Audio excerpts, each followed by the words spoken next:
Yes, I'm hearing. Okay, thank you, Thomas. It's good to have a neighbor here to help me.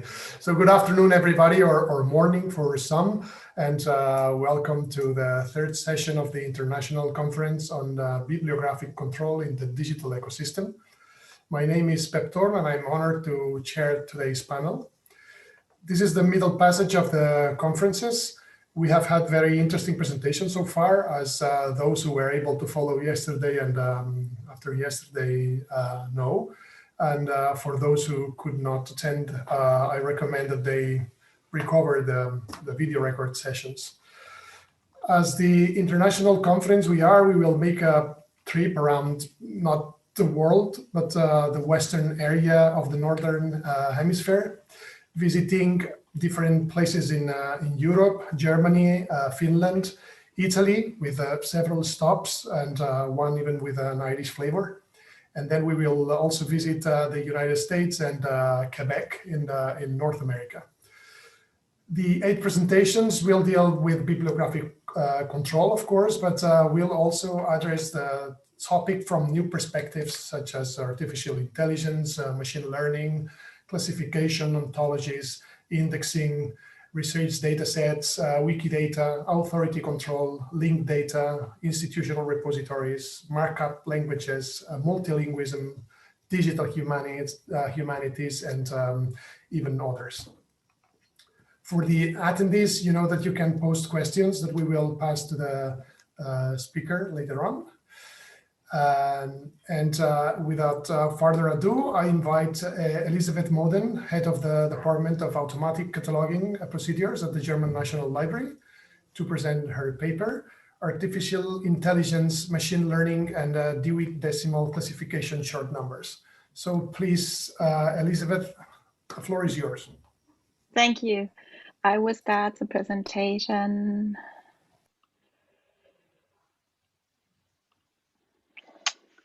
Thank you for your introduction. Good afternoon. I'm delighted to be here today to talk to you about artificial intelligence, machine learning, and bibliographic control, DDC short numbers towards a machine-based classification. I hope you can hear me fine. Okay, we hear you very well. At least I hear you very well. Yeah. Thank you. Thank you. First, I will start with general information and talk then about the already established process machine-based issuing of DDC subject categories. Point 3 is about the new field of use, the machine-based assignment of DDC short numbers. And in section 4, I would like to tell you about the results so far and the problems that have arisen. And at last, I will give you a short outlook. Automated procedures. Why? Digital media works now account for the majority of new accessions at the German National Library, in short DNB, each year, and the number is rising. In 2020, the collections were expanded by around 1 million online publications like ebooks and electronic journal articles. The general growth in the number of publications has made the task of collecting and cataloging challenging. At the same time, these changes are opening up new opportunities for using the collections. Today, for example, it is also possible to search for and retrieve the individual article. Subject cataloging makes it possible to structure the library's large collections thematically for ease of retrieval. For a number of years, the DNB has been addressing the question of how subject cataloging process can be automatic so that bibliographic records can be enriched with metadata as comprehensively and uniformly as possible despite the new media formats and the ever-increasing number of units. Other advantages of automatic processes, for example, the possibility for cataloging further levels such as the above-mentioned journal articles, both by classification and by assigning subject headings, should be exploited consistently. The DNB Strategic Compass 2025 and Strategic Priorities, The reorganization of subject cataloging is addressed as a significant area of activity that will continue to be important during the years to come.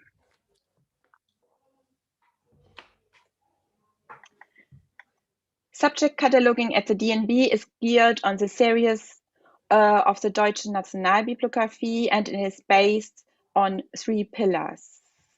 Classificatory cataloging with the DDC subjects categories from the Deutsche Nationalbibliographie, the duodecimal classification DDC, and subject indexing with subject headings from the Integrated Authority File Gemeinsame Normdatei GND.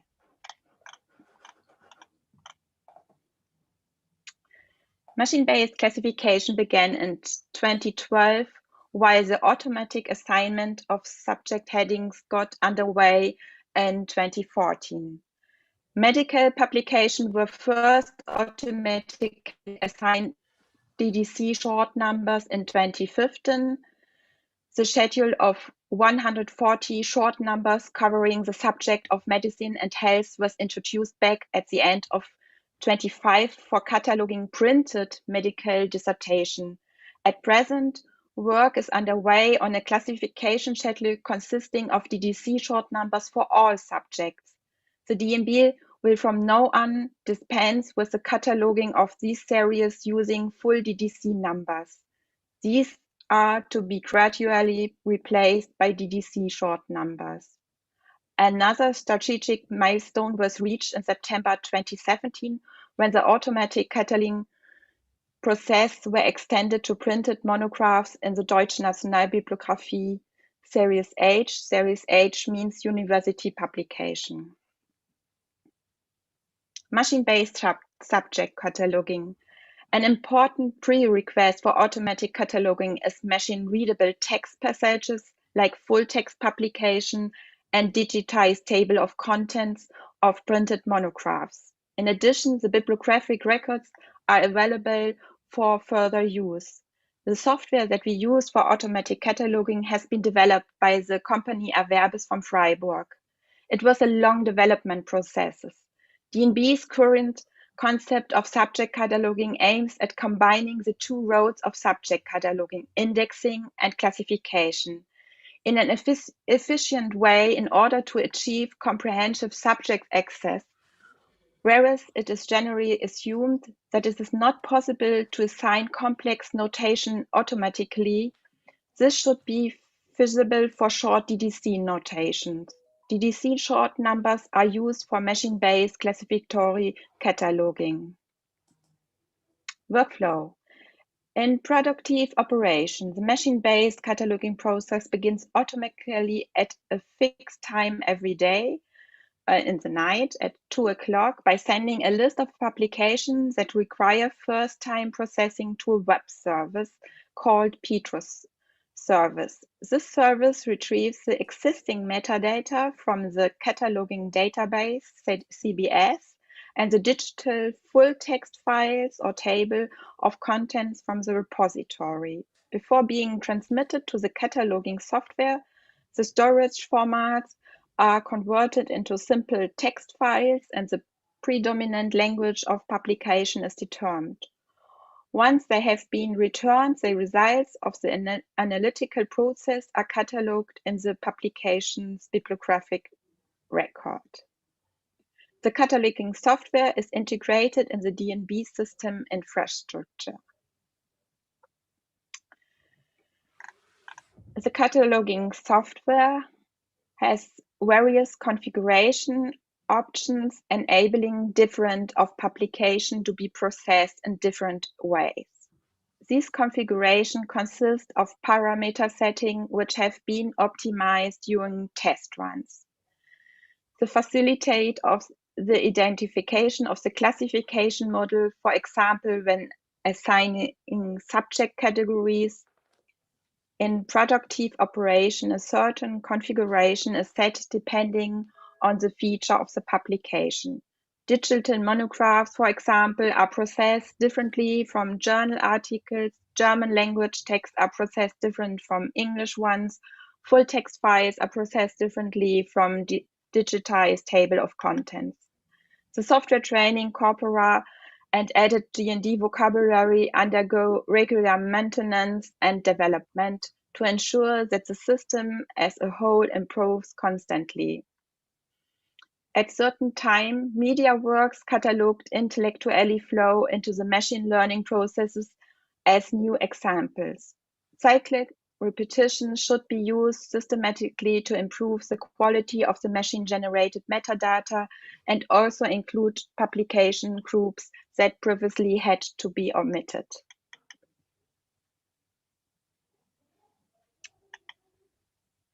This slide shows the number of monographs in Series O that we classified automatically until 2020. At the beginning of 2010, Series O was added to the Deutsche Nationalbibliographie for digital media works, also described as online publication. Nearly 2 million articles have also been classified with DDC subject categories. Series H includes printed dissertation from German universities. The print publications are catalogued on the basis of digitized table of contents and the bibliographic metadata supplied together with the publication. However, the smaller volumes of text and the lack of substantial information in some table of contents mean that the conditions for text analysis are frequently more unfavorable than the case of online publications. For Series H, the automatically assigned subject categories are therefore all reviewed intellectually. Some detailed information about the DDC subject categories. Every publication is assigned a subject category. The roughly 100 subject categories are based on the first 3 hierarchy levels of the duodecimal classification, but they are not always fully identical. Here.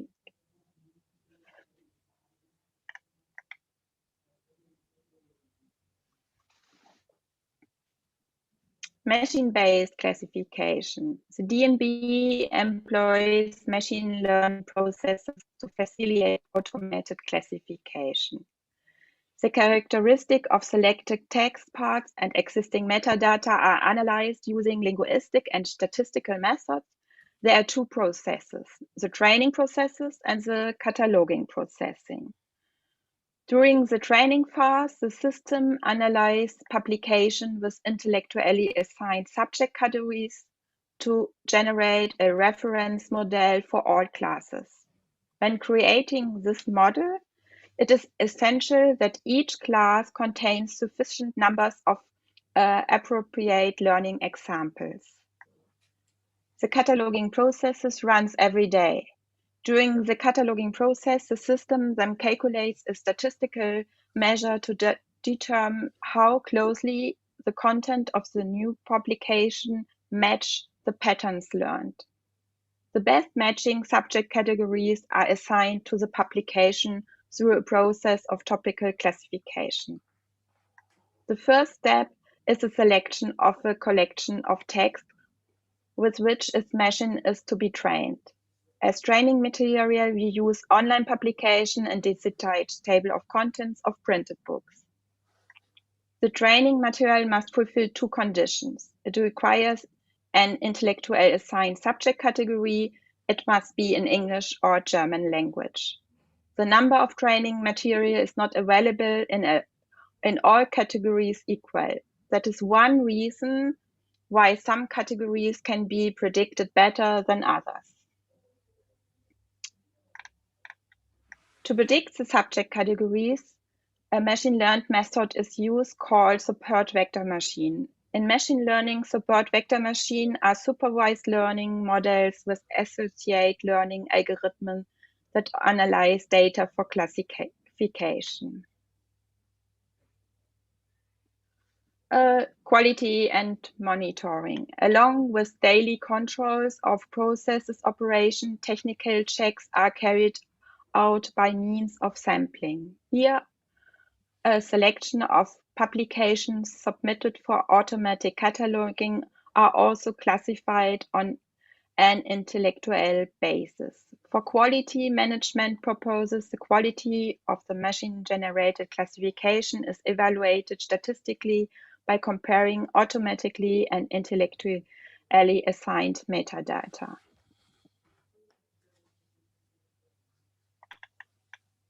The machine-generated subject categories agreed with the intellectually assigned subject categories in 76% of cases. And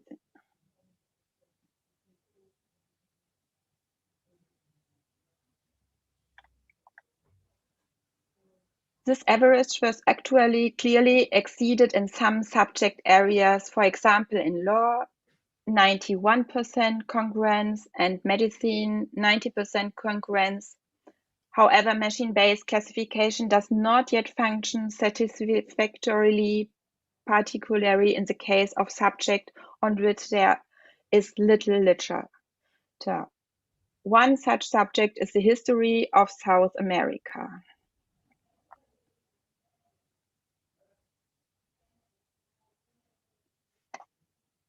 Now we come to the machine-based issuing of DDC short numbers. Here are some examples. The Dewey number is providing more information than the superordinate main category 610, but is less specific than the full DDC notation here. This long number. But the length of the short number is most suitable for machine-based processes. The set of short numbers that currently devised for all subjects will be fully compatible with the DDC and reflects the literary volume of the DNB. The DDC short numbers are created especially for use with machine-based processes. How were the DDC short numbers created? The DDC categories are the DDC subject categories are the basis. The object is to create a fixed set of short numbers for each subject category. The starting point for the analysis is the DDC abridged 15. Step 1. Analyzing the occurrence frequency of DDC numbers in the bibliographic database. The example shows detail of DDC subject category 004 computer science. Step 2. Customizing, selecting suitable numbers, dismissing numbers with low frequency. Step 3. Testing how well the DDC short numbers work when automatically assigned. Fold analyzing, adjusting of DDC subject category. That is an iterative design process. Finally, if the results are convincing, the short numbers of the subject category will be put into operation. That has to be done for each DDC subject category. 53 systems are in operation now, 3 more are close to it. DDC short numbers still need to be developed for about 40 DDC subject categories. Display in Web Dewey Search is the DDC short number indicator \.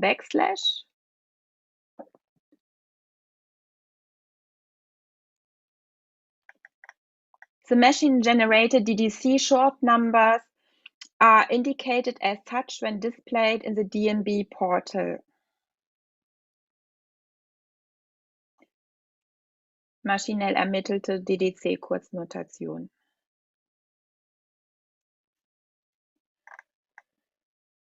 The data exchange format MARC21 has also been modified so that standardized information on the provenance of the metadata can be delivered as well. Here the label machine generated is added to MARC field 883. Here in the example is in field 082 the number of the short number 616.8. The number 84 refers to the field 883 and describes that it is a machine-generated DDC short number, then follow the date, and at last the creator, here the German National Library. Training results compared with the results of the running process. You see, sometimes the training process was better, and sometimes the running process is better than the training process.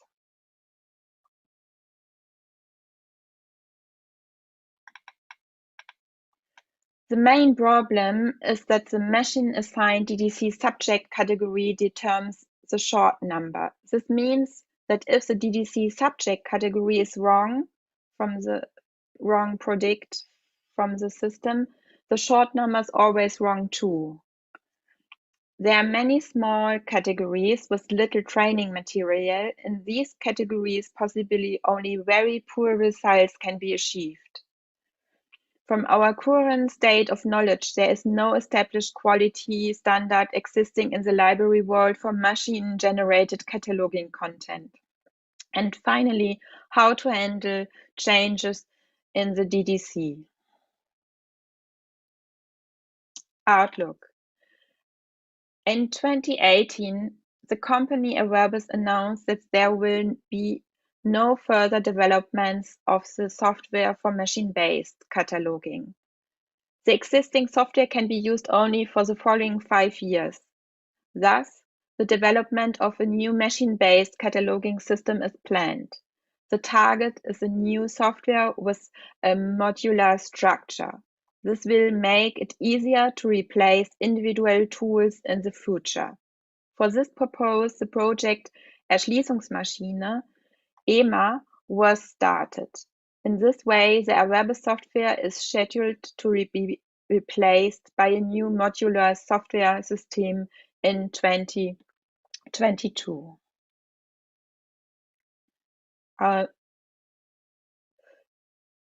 Project EMA and the modular architecture. Our requirements to the modular systems are text extraction, language recognition, classification, subject indexing, management of corpus, terminologies, etc., etc. After a detailed market study, we decided to use the toolkit ANIF. ANIF is the development of the National Library of Finland for machine indexing. The open-source toolkit uses a combining of existing natural language processing and machine learning tools, including Maui, Omikuchi, FastText, and Gensum. For more details, see the next very interesting presentation by Osmar Suomen.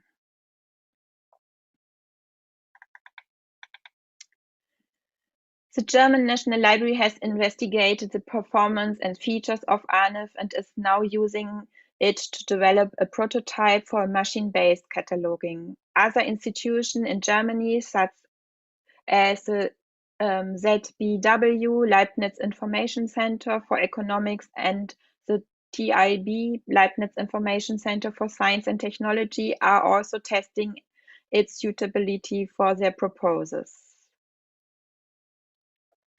Here are some results of our tests.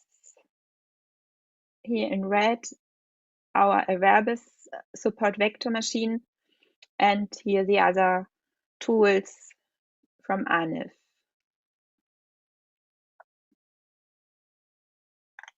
Combining machine-based and intellectual cataloging. Automatic cataloging procedures are not free from error. Along with imprecise or incorrect assignments, they also generate unnecessary ballast. The task of quality management is to critically evaluate the error ratio and its effects on the metadata stock in order to adjust the cataloging processes if necessary. The goal is to achieve a high degree of reliability for the cataloging data. irrespective of whether it was generated intellectually or automatically. The intellectual and machine-based processes are to be linked more closely in the future. Quality management serves to control and evaluate which publication groups can be cataloged automatically and which cataloging service have to be performed intellectually. Thank you for your attention. Thank you. Thank you very much, Elizabeth, for the presentation. I see that there are some questions. Actually, I had also some, but I will start with the questions that some of our colleagues posted in questions and answers. The first one that I will ask you, if you could also type the answer, because I think that this is probably more useful for the user, is if you can provide a link to the company that provided the machine learning. This is a question from Jim Hang. Well, if you can now tell us the name of this company, I imagine that is useful for everybody, but then if you can also type the answer, probably will be easier for everybody to find the company if they are interested. Yeah, Elizabeth? Yes. Yeah. I read the question. Sorry. Yeah, sorry. So then I will proceed with the other questions, but since the next one is actually our 3 questions in one, if you want to tell us the name of the company, and then also if you can type the answer afterwards, fine. Yes. So the name of the company was Averbis from the system, and the new system we haven't a company to do it ourselves. Okay. Then Jesse Lamberson asks 3 questions in one, I would say. The first one is, are the records batch loaded just as the classification is added in batch by this automation?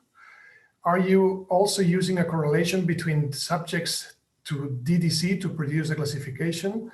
And finally, am I correct in understanding that many of the records don't already have subjects present? So maybe you could start with the last one. Is it correct that not all the records have subjects?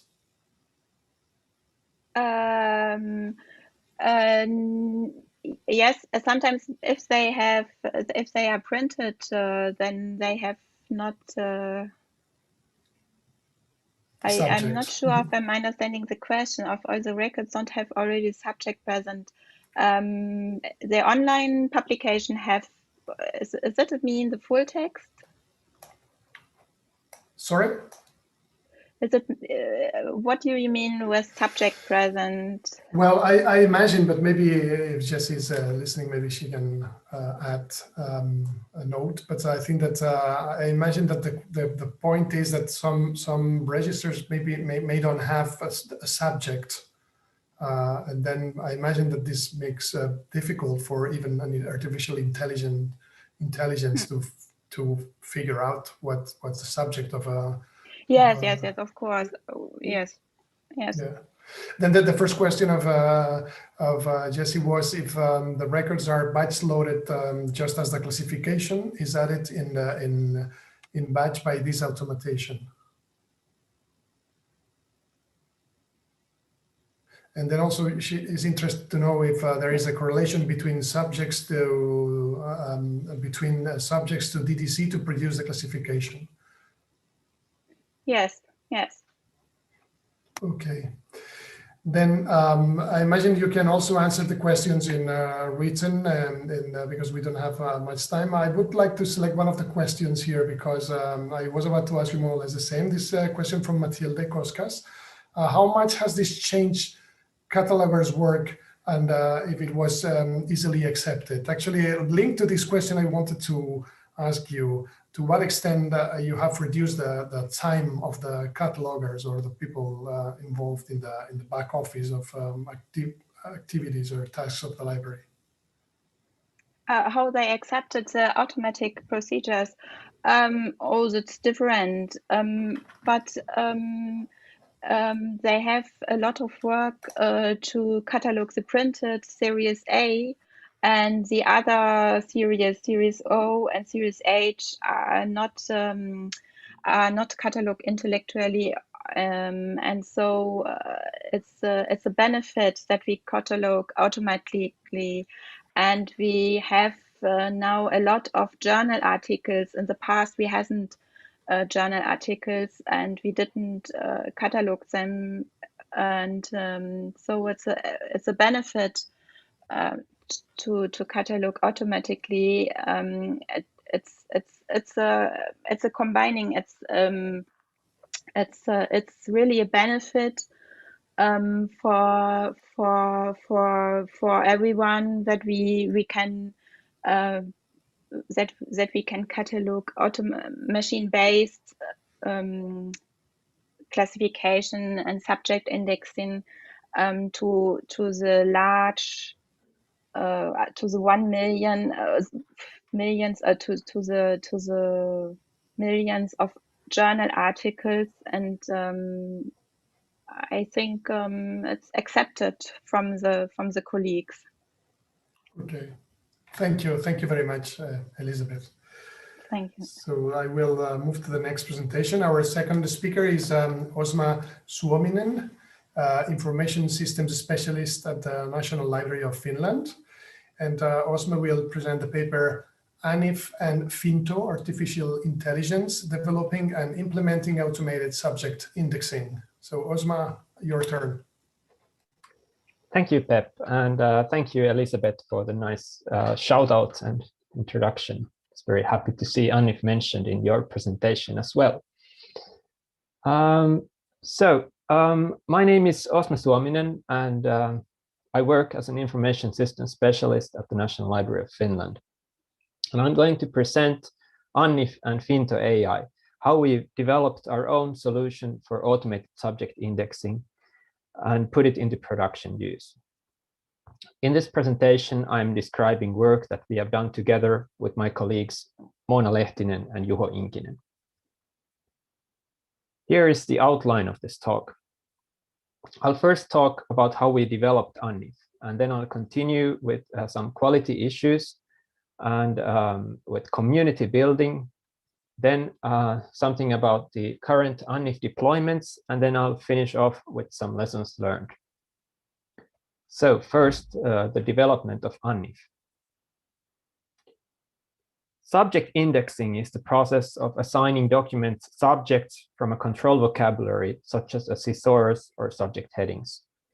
At the National Library of Finland, our main subject vocabulary is General Finnish Ontology YSO, which includes more than 40,000 concepts. Libraries like ours have very large collections of documents, and subject indexing is therefore typically a very labor-intensive process. It would help if we could have a tool that assists us in this work. This is not a new idea. Many automated subject indexing tools have been created, starting in the 1960s, especially for the indexing of medical research articles. There are plenty of commercial and non-commercial platforms that offer this kind of document classification services. From our perspective, these tools usually suffer from a number of problems. First of all, they don't understand our national languages, Finnish and Swedish. They don't support the vocabularies we use. And last but not least, they are usually black boxes, which cost a lot of money. And if you buy them, you are then stuck with the vendor. Instead of relying on some existing tool or platform, we had the idea of trying to leverage our existing metadata and to use artificial intelligence and machine learning technologies to help create more metadata. Our main discovery system is Finna. It's a search engine for the collections of Finnish libraries, archives, and museums. We decided to use the millions of metadata records in Finna to train machine learning models for automated subject indexing. The first prototype of ANIF was created in 2017. The technical implementation was very crude, but it got people excited. We then decided in 2018 to start development of a new version built on a more solid foundation. And we decided on some goals and principles. First of all, it should be multilingual because at our institution, we need support for at least 3 languages, Finnish, Swedish, and English. Second, it should be independent of the indexing vocabulary. Third, it should support different subject indexing algorithms. Fourth, it should have a command line interface, a web user interface, and a REST API suitable for integration with other systems. And last but not least, it should be community-oriented open source software. So not only do we make the code available, but also encourage others to use it and contribute back, like we have done quite successfully with Cosmos. Currently, all the development of UNIF happens on GitHub. UNIF is also made available as a Python package and as Docker images. The algorithms available in UNIF fall into 2 broad categories. On the one hand, we have lexical approaches like MAUI. These are mainly based on string matching between terms occurring in the document and terms in the vocabulary. These need comparatively little training data. On the other hand, there are associative approaches that are based on statistical and machine learning methods. Here, the idea is to learn which subjects are correlated with which words in documents based on a large amount of manually indexed training data. Both kinds of algorithms have their strengths and weaknesses. In UNIF, they can also be combined. Then, about the quality of automated subject indexing. To find out how well different algorithms work in practice, we needed to collect some data for testing. We collected pre-existing manually indexed documents from various databases and turned them into so-called corpora in a standard structured format. The same kind of corpora were also used for training the algorithms. We had to be careful not to test the algorithms on documents that were used for training. We could then compare the subjects suggested by algorithms to the ones assigned manually by indexers. This is called comparison against the gold standard. This diagram shows how well different generations of our algorithms have performed on the same corpora. The most recent scores, shown here in orange, are generally the best. Now we know this kind of comparison can be problematic in some cases. For example, if the manually assigned subjects are not of very good quality.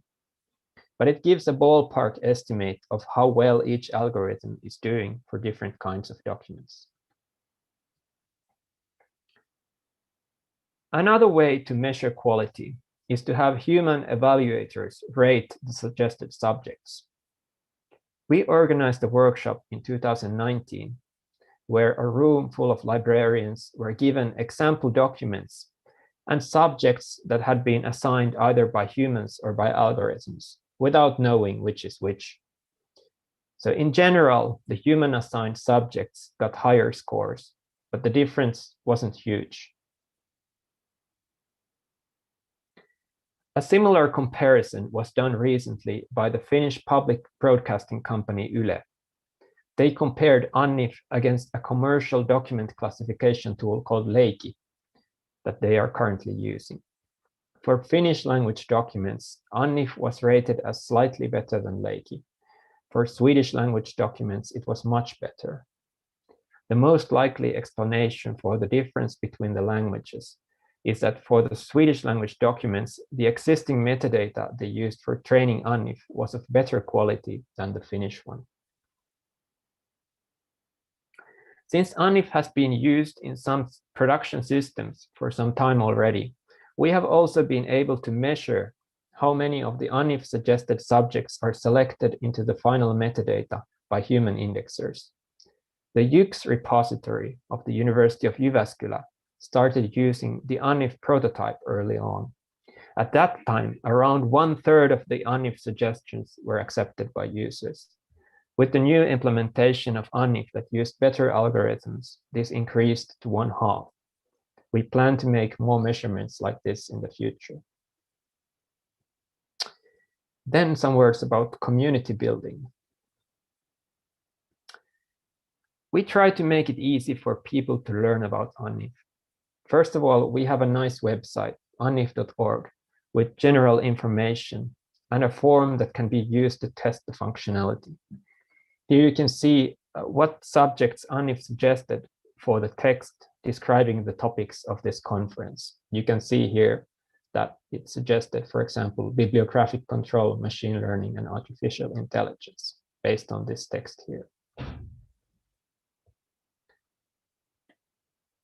On the GitHub project, we have extensive technical documentation in the wiki. It is also possible to report issues and to contribute changes using pull requests. We have so far received contributions from Finland, the Netherlands, Germany, and New Zealand. Together with ZBW, the Leibniz Information Center for Economics in Germany, we have created a hands-on tutorial to help people get started using ANIF. We organized the tutorial for the first time at the SWIB19 conference in Hamburg as a physical event with 30 people in the room. When the world turned upside down, we decided to turn it into an online tutorial with videos and exercises suitable for self-study. Interactive workshops were organized at the DCMI virtual event in September and early October, as well as at the SWIB20 conference in November. All of the tutorial materials are freely available on YouTube and GitHub, so you can take a look and even complete the tutorial on your own. We have set up an ANIF users forum on Google Groups where people can ask for help and discuss their experiences. We also use it to announce new releases and ANIF-related events. There are currently more than 60 subscribers in the group. Please join if you're interested. Then about the existing ANIF deployments.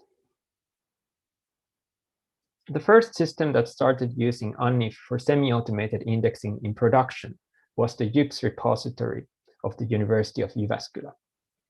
They use ANIF to suggest subjects for master's and doctoral theses uploaded as PDF files by students. So instead of the students having to fill in a blank form for keywords, they get a list of suggestions and can select the most appropriate subjects from the list. They can also add their own keywords if necessary. This makes the process of uploading a thesis much easier for the students. The National Library of Finland also hosts a large number of DSpace repositories for various institutions. 3 of them have started using ANIF during the last year. The Osuva repository for the University of Vaasa, the Trepo repository for the University of Tampere, and Theseus, which is a shared repository used by many Finnish universities of applied sciences. The idea is exactly the same as in YUX, but the technical implementation is a bit different. In May 2020, we launched Finto AI, an automated subject indexing service based on ANIF. It is a companion to the Finto service that we use for publishing vocabularies. Finto AI provides a web form where users can paste in text, as well as a REST API that can be used by other systems. The ANIF REST API has been available for more than 3 years, but Finto AI turns it into a production service. At the end of last year, we integrated Finto AI with the system used for processing individual electronic deposits that are submitted to us through a web form. Finto AI is used to suggest subjects for uploaded PDF documents, and the selected subjects are then stored with the other metadata into the Melinda Union catalog.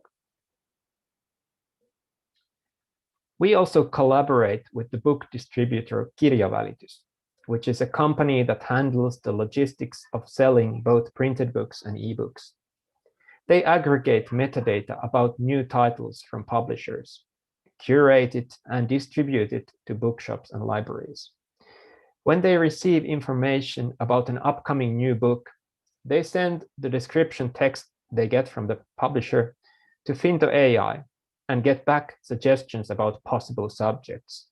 Their metadata experts then select the most appropriate subjects. This information is then stored in the Melinda Union catalog, which includes the National Bibliography Fennica. So when the National Library of Finland gets information about a new book, it already comes with subject indexing. This means less work for our catalogers and richer metadata that is available well before the book has been published, and copies of it have been deposited at the National Library. Finally, some lessons learned. First of all, subject indexing is hard. There are no hard rules, and some of the process is inherently subjective. When humans do subject indexing, they can have very different perspectives, and they sometimes make mistakes. But these mistakes are still understandable. When algorithms do subject indexing, they often make very silly mistakes, which don't seem to make any sense at all. In UNIF, algorithms may be used alone or in combinations called ensembles. The ensembles are nearly always better than the individual algorithms, and they make fewer mistakes. When doing evaluations, there is no single best approach, but many complementary perspectives. It is not a good idea to look at just a single measure. Achieving good quality is a continuous and elusive process that never stops. We have followed a process that started with experimentation and moved slowly in small steps towards production use. This has worked very well for us, and we intend to continue working in this way. When we have created an automated subject indexing service, we have found that it is actually quite easy to start using it in systems like the digital repositories I mentioned before. The technical implementation can be easy, but explaining it to the users is the hard part. Finally, we have found that collaboration is very valuable. We have just completed an EU-funded project together with CSC, the IT Center for Science, which provides Finnish researchers with supercomputing facilities. Their machine learning experts have tested many state-of-the-art text classification algorithms for us. In particular, they discovered and evaluated Omikuji, which is by far the best individual algorithm in UNIF currently, and it has improved the results a lot. UNIF has also been tested by the Finnish national broadcasting company Yle, the National Audiovisual Institute KAVI, the National Library of the Netherlands, and ZBW. From them, we have gotten very good insights, suggestions, bug reports, publicity, and in some cases also improvements to the UNIF codebase, and of course the tutorial. So we are not just giving the code away, we are also getting a lot back from the community. And we hope to do more of that together in the future. Here you can see what some other people have said about UNIF.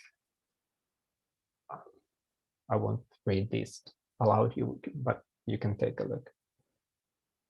I particularly like the last one. It cannot be worse than the hack we had before. Here is the team behind UNIF, and here are some pointers to further information. The website unif.org and an article published in the open access journal Liber Quarterly. Thank you for listening, and I'm happy to answer any questions. Osma, thank you. Thank you very much. Very interesting. And I see that there are some questions. I have also a couple, but we will start with the questions of the attendees, if you don't mind. The first one is an anonymous attendee, and he or she asks, have you looked at how well the automated classification is received by people researching in different fields, for example, in the humanities versus medicine? That's a good question, interesting one. I can't say we have done this directly, but there when we did when we looked at the data from the YUX repository from the University of Jyväskylä, we did look at the performance of the subject indexing in various fields. So basically, we looked at it based on the university department. So so we could see in which fields the subjects were more likely to be accepted by the students, and those were actually the analysis is there in the Liber Quarterly article if you want to take a look. There were some differences among the fields, but I can't remember the specifics right now. But yes, we haven't asked the people directly. This is just an indirect. But we are planning to do more of this.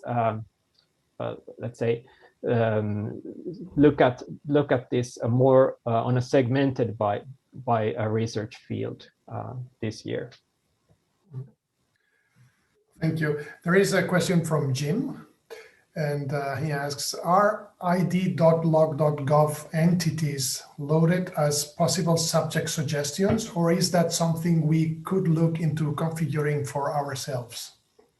Yes, so UNIF is independent of the indexing vocabulary. So the first step when you set it up is that you have to give it a vocabulary. Usually you can give it a SCOS file. That's the most convenient way. And the Library of Congress provides the Library of the LCSH, Library of Congress subject headings as a SCOS file. Now, I haven't done this myself, but I know that some people from around the world have tested UNIF using LCSH as the subject vocabulary. So you can certainly do it. Thank you. Tiziana has a question that I would like to complement. Tiziana asks, can UNIF be easily adapted to work with subjects in other languages than the three already mentioned? I presume that it is possible because I read the abstract of the presentation, but I also wanted to ask you, probably is a very basic question, and I should know this, but this multilingualism is based on the language in which the documents are described, or it can also be in the languages that the documents are written? Okay.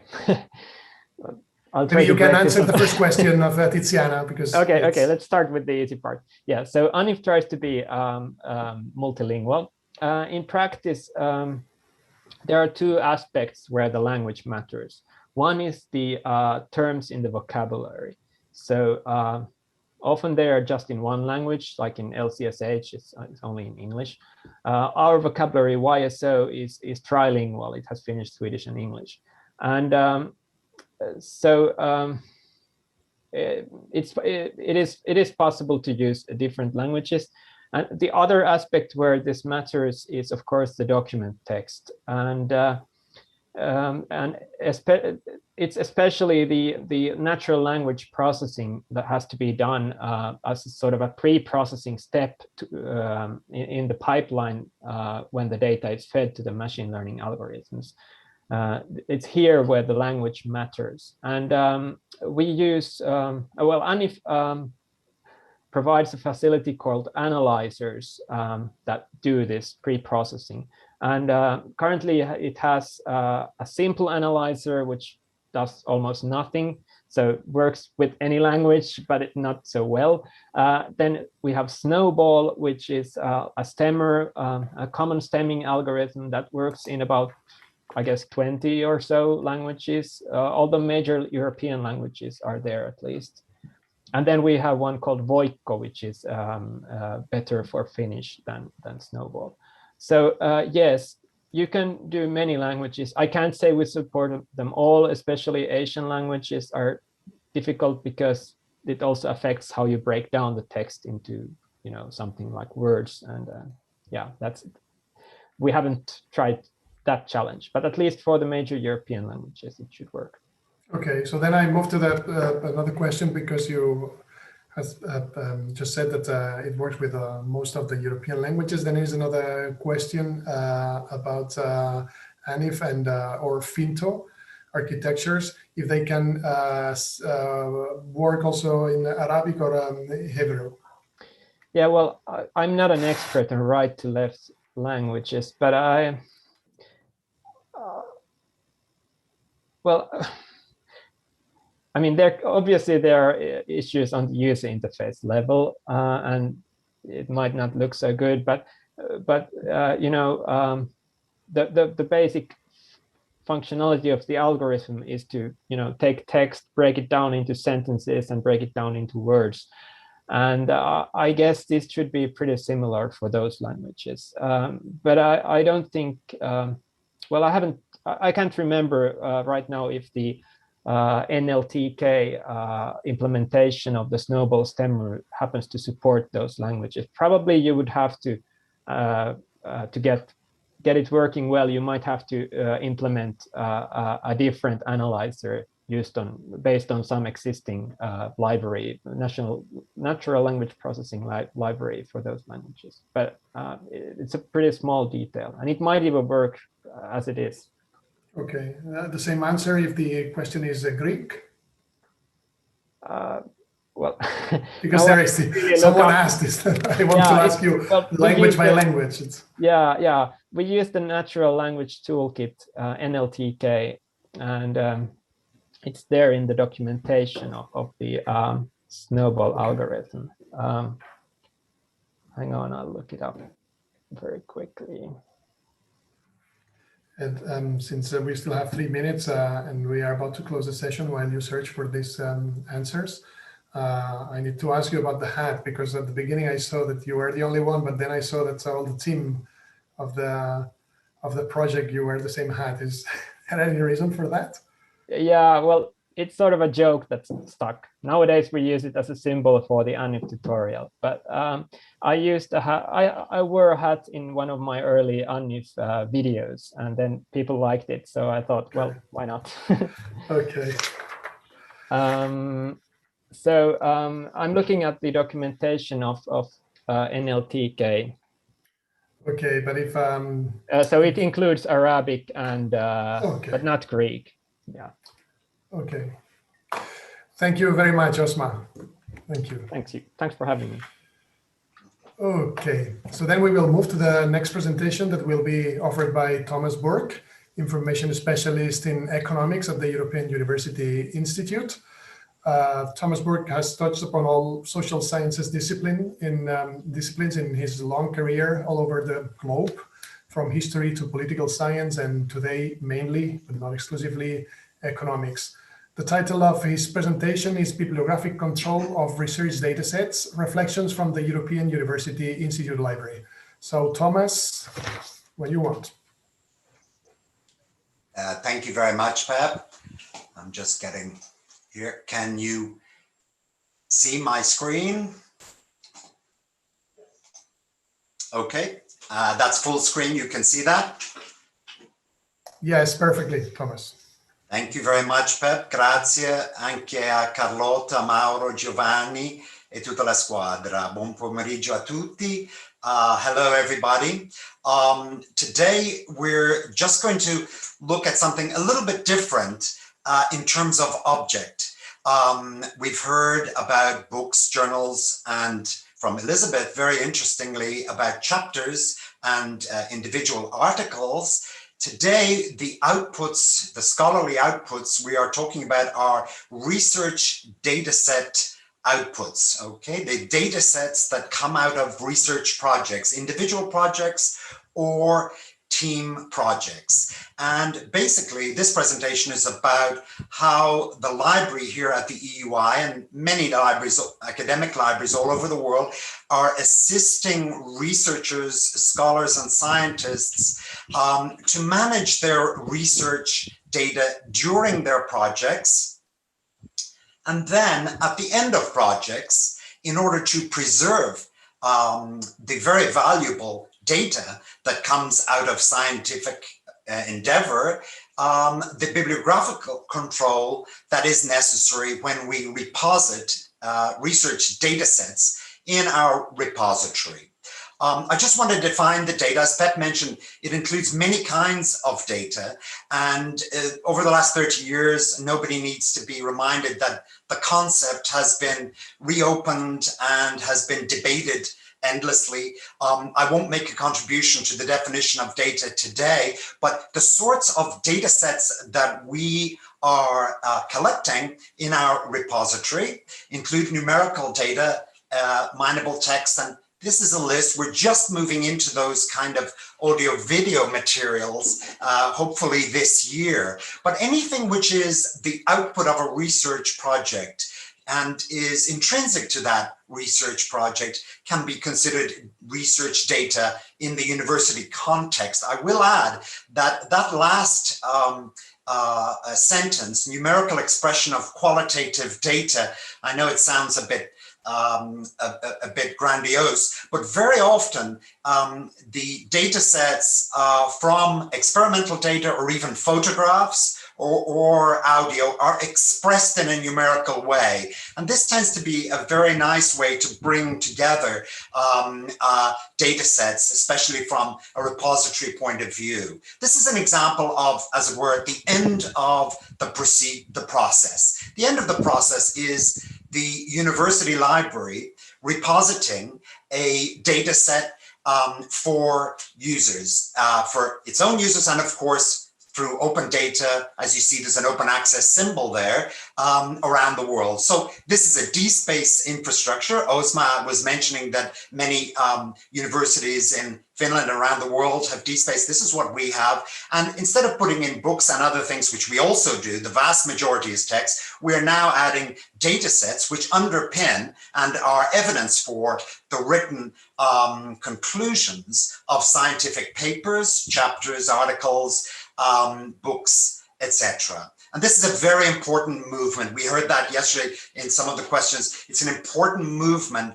that the formerly ancillary materials associated with publications do need to be, as it were, harvested by universities for preservation and future access. So that's what we're talking about today. There are two important roles which have developed really only in the last 20, 25 years. Research data management, I'll come to in a moment, is undertaken by librarians, but also, of course, by research teams. Bibliographical control of data set outputs is relatively recent. It overlaps really with the development of repositories, the repository movement that you are all familiar with, which of course uses metadata. This is why we're discussing the relationship between research data management as it were a preparation, a preparatory prelude to the work we do in terms of bibliographical control of data set outputs at the end of projects. And as I mentioned, research data management obviously is undertaken by the researchers themselves, but librarians have come into this a lot to remind researchers of their responsibilities vis-a-vis, for example, library sourced data and also the protection of data subjects. Libraries have moved into this because it has been the natural habitat of the library to look after copyright, for example. So people cannot source in a project a large amount of copyright data and just put it in our repository. We have to intermediate that in some way. I'll tell you about that in a moment. So this is a simple diagram. Research data management on the left is undertaken by research with so-called forward guidance. That's a kind of a financial markets term. Forward guidance is something that's given by Mario Draghi when he was president of the European Central Bank. It helps people forward with their work, yeah? And I'll just give you some examples of that in a second. And then bibliographic control, of course, is undertaken by librarians. And we will make a distinction between the quasi-metadata in the research data management phase and what should be the library quality bibliographic controlled data at the end of projects when the research data set outputs are, as it were, harvested by the institutional repository. We have got into this because here at the university, we have a repository. And many libraries are running these repositories. I would say most libraries, but sometimes you see they're in research offices, administrative offices, sometimes in very technical institutions. They might be in data centers, but it's mostly librarians. So we got into that 20 years ago because we wanted to expose our full text working papers and then other full text works, especially articles and full text books, and also the bibliographical information about those objects. And that's how we also get into research data management and the data outputs.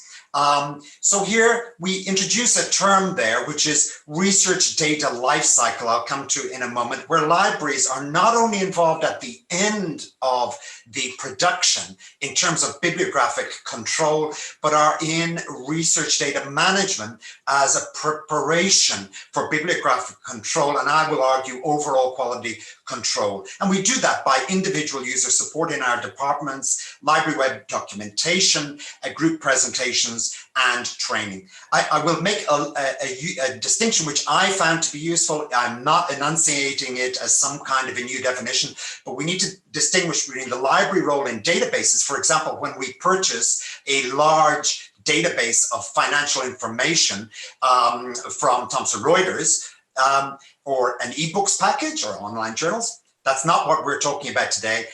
We're talking about data sets, and some people say they are also databases, and indeed perhaps they are, but we tend to call them data sets, which are the outputs of research projects. For example, an individual PhD or a funded project on a very large or a larger scale. And we undertake those activities of curating, classifying, repositing, and helping users decide about sharing and embargoes at the end of the research project when they present data outputs for sharing. I just found it useful that databases and data sets, often the interrogability, the extent to which you can interrogate a database, if you imagine it online from a big provider, is distinct from the data set, which is sometimes smaller and perhaps from a point of view of interrogation, maybe slightly more limited, but no less important from a point of view of science. And it could be more important. Those research data outputs could be more important. We organize this universe. Our data portal, which we're not looking at today, is where we organize the things that the library purchases or indexes and makes available. The data services are things like data protection and use, the middle part of down here. So that's elaboration by the user with some forward guidance by librarians. And then the outputs are in our repository, which is called Cadmus. And there is a collection within Cadmus called EUI Research Data. This process is sometimes called the research data lifecycle. That's normally what it's termed. It can be a linear a process going back to the beginning, going back to data discovery, just as the literary production. If we imagine researching a book, publishing the book, documenting in an index, for example, metadata from librarians, and then it's published in some way, either open access or by a publisher, and then it's rediscovered. So what we are dealing with in the data research cycle is a part of the overall science cycle of inputs, elaboration, and outputs. And I was very interested in what Piero said yesterday from the Associazione Italiana di Editori, where he said, before the work, there is an event. And that was really very, very wise, because what we are dealing with is the event of the research and trying to make sure that that's communicable at the end in terms of preservation and hopefully in terms of open data, if all the criteria have been met. But I like that characterization of the work that publishers are engaged in throughout the life cycle as a sort of event, and then you have the output, whether it's a book or chapter, a working paper, an edited book, or a data set. So that's the sort of world we're in. And we're bringing together this research data management world, or we're trying to bring together the research data management world with the bibliographical control. One of the ways, I'll deal with this little part quickly, is one of the ways we come into contact with our researchers vis-a-vis data sets that they are planning and data projects that they are beginning is when they ask for a data management plan. Science funders are requesting this in Horizon 2020 in the last tranche of the EU framework funding, in the next tranche 2021-2027, which will be called Horizon Europe. The guidelines are coming out in April. The United States National Science Foundation, the NHS, all of these require data management plans. These data management plans are mostly sent to funders, but just last week, myself and our open science librarian, Simone Sacchi, presented in a seminar explaining that it's a good idea for individual PhDs also to have, PhD candidates to have data management plans. And it helps them think about the sorts of things that the library will ask them at the end of their project when they come to preserving and sharing, if possible, their data set outputs. And we help them with an online tool from the Digital Curation Center, which includes things like metadata during the project. It gives prompts. Anybody can sign up for this tool. It gives prompts. It's based in the UK, 4 libraries based at Bath. And there are little prompts saying, you know, how will you tag the dossiers? Something like that, which helps people during their data work to get ready for the kinds of questions that the librarians will ask at the end. There's also this proprietary tool from Sage, a big social sciences publisher, called Sage Research Methods, which in this breakout, which you probably can't see, has data management, missing data, what to do about that in the documentation at the end, because we too will ask about that in our library metadata. Yep. So we help them during their project, and all of this work, which is called research data management, is codified in a way in these FAIR guiding principles, which began in 2014, were codified in 2016, updated in 2019, and I believe will be slightly modified later this year. And remember that these expressions, findability, accessibility, interoperability, reusability, began mostly outside of the library community, but they were intuiting that things like accessibility and so forth, think of interoperability. Elizabeth was just talking about machine readability. You know, this community, largely based on the open access, open science culture, was feeling towards this. And, you know, they're kind of feeling towards some of the very traditional principles of libraries, yeah, finding books, accessing books, etc., DVDs that might be, or music that might be in some way accessible, and so on. So what we try to do here in this presentation is bring these two worlds together. There, by the way, in Nature is the note on that. It's open access as well. If you want to read that, it's in the PowerPoint. So the sorts of librarians' guidance that we are giving is we remind them that indeed that the design of the data set should be considered. Of course, we do not tell them about the design. That's for professors and scholars. We do not really at all interfere with that, but we do remind them of structure.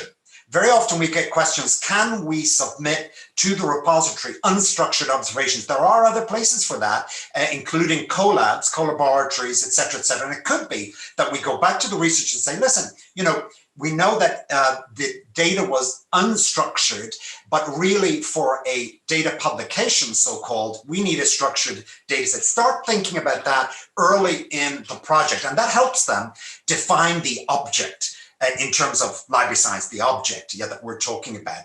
And we also look at naming of folders. I hesitate to call this metadata at the moment. I always tell them it's tagging, but if they start thinking about it early, and it is a primitive form of metadata, even a formal, if they're fairly advanced, fairly formal metadata, but not in the bibliographic control sense. If they start thinking about it early, this can help them later on Yeah, so we're very often the first point of context about these issues because they ask about database copyright, especially in economics. A lot of data is sourced. Think of stock market data, historical series, that is sourced from proprietary sources. And we have to be careful about subsets that are included in new elaborations and presented for repository. There is a way to do it, but we have to be careful. And data protection is probably even more important in general, in a societal sense, because we're talking here about the protection of data subjects, which are individuals, families, and households.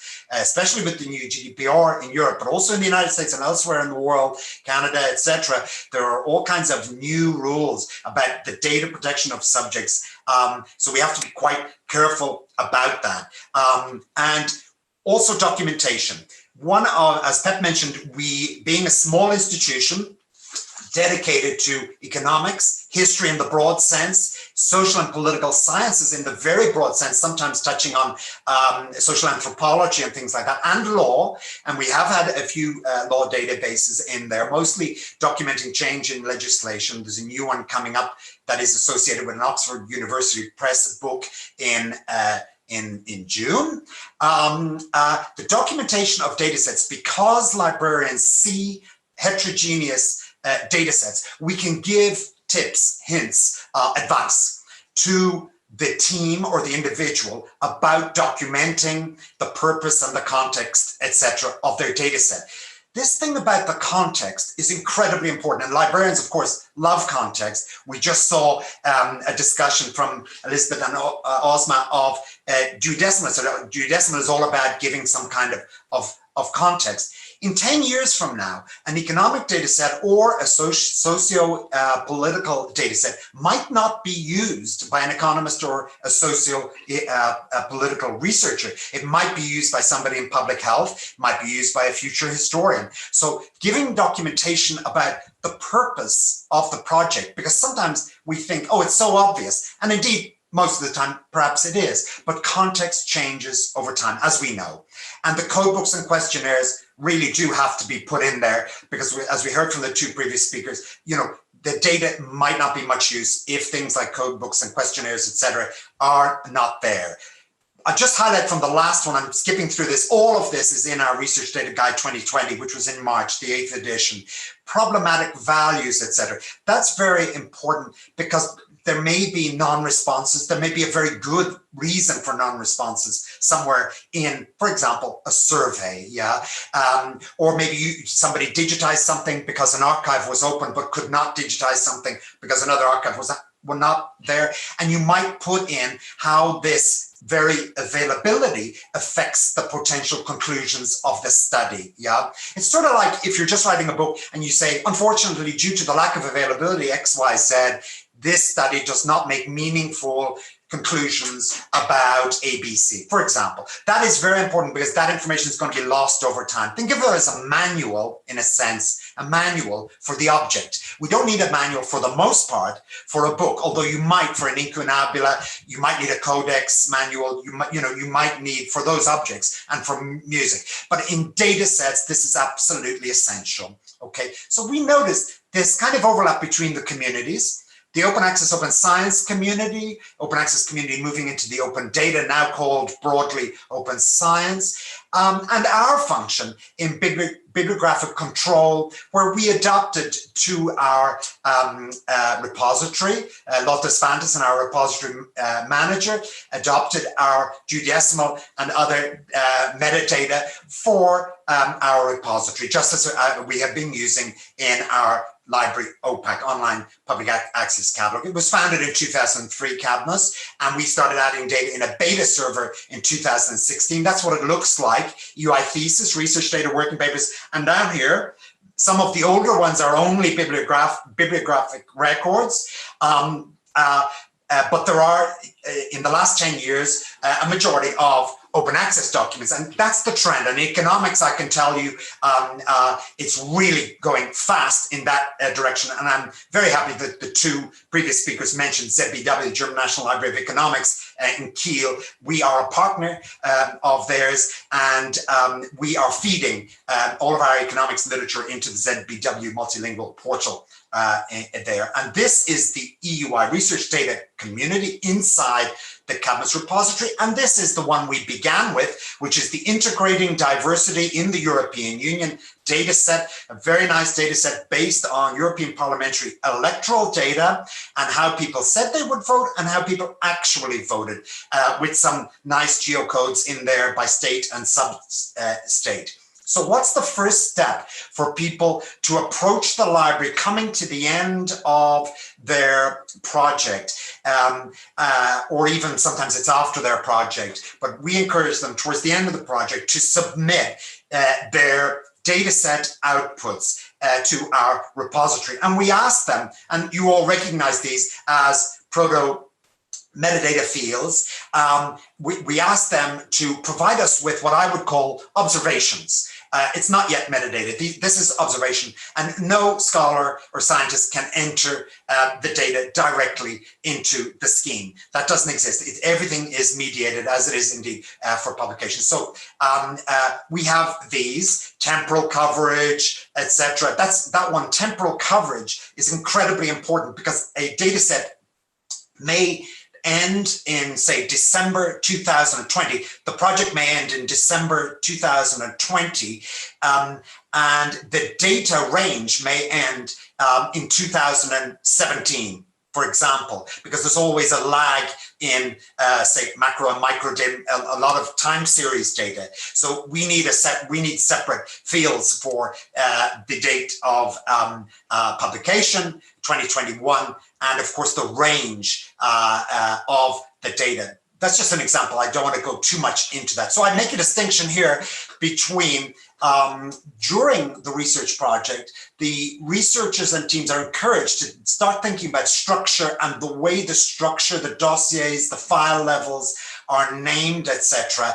And that's the beginning of them really thinking about quality control at that. And it saves them time, we hope, when the structure settles down. We always tell them that we understand that their structure will evolve over time, just as a text evolves over time, but it should settle down at a certain point and start to become a structured output. Yeah. Then we have the observations from the online data submission form, and we try to convert that into bibliographic standard metadata using ORCID.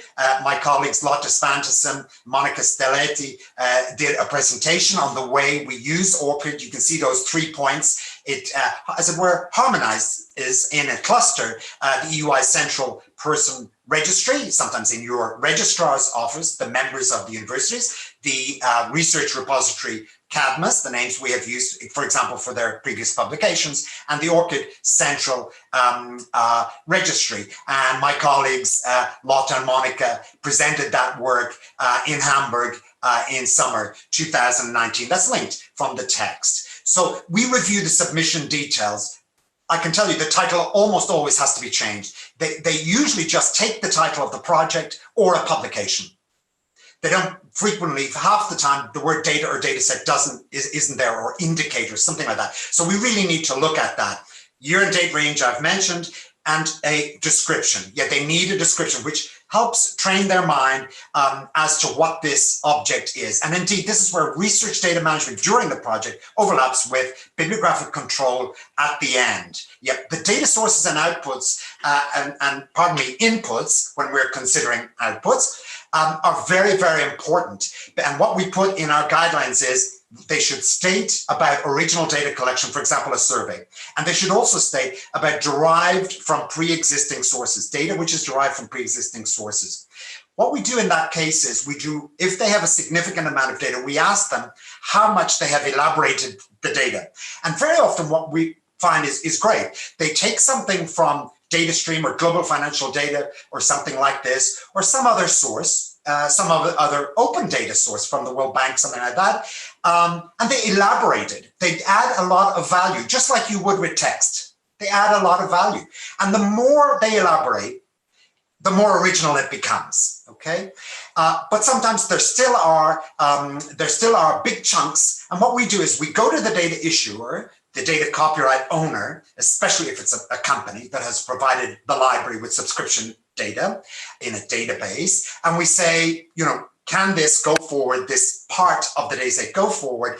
And so far we haven't been stopped in the last 5-6 years, but we do consult with them. And they say sometimes, as long as we get some kind of credit in the main note, it's okay. But we are expecting at some point that somebody will say, there's really rather too much, or please elaborate it more. Yeah, and that's what I mean by getting inspiration from what Piero said yesterday, is that we're involved in a way in the atelier of their work before the event, before we get into those kinds of questions, because in a sense, the library is the publisher of these data sets. Here's something interesting from the point of view of the opus or the output. Sometimes somebody says, here's 3 data sets from one project. They're all together.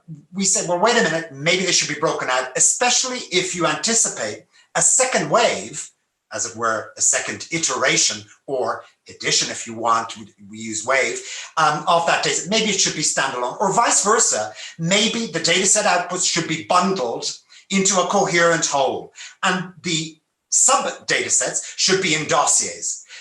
That's just an example of the way structure can be changed in consultation at the point of bibliographic control. Provenance is difficult. We cannot do all the provenance ourselves. We really cannot. I don't think any librarian, even in an individual discipline, such as economics or socioeconomic matters, can guarantee the quality of every single data set. So we work on a trust basis, where by submitting this online form, UI members acknowledge that the data set is original data collection, such as a survey, or is significant value-added elaboration of pre-existing sources. That is not legal language. That is something we wrote, and we edited, and it evolved, because I couldn't find anything anywhere that is written, at what point does a data set become completely original? We all know that data sources are inputs. Originality is not defined in the community very, very specifically. So we rely, I have to say, on trust. Metadata, of course, is essential in this, and we use the Dublin core, we add the Library of Congress GDS, we even have an internal UN Eurostat modified classification, an old classification, which we are adding for the moment, because just it's easier to enrich at the moment while we're still in our infancy. This is the back part. I have the Excel open if you want to see it.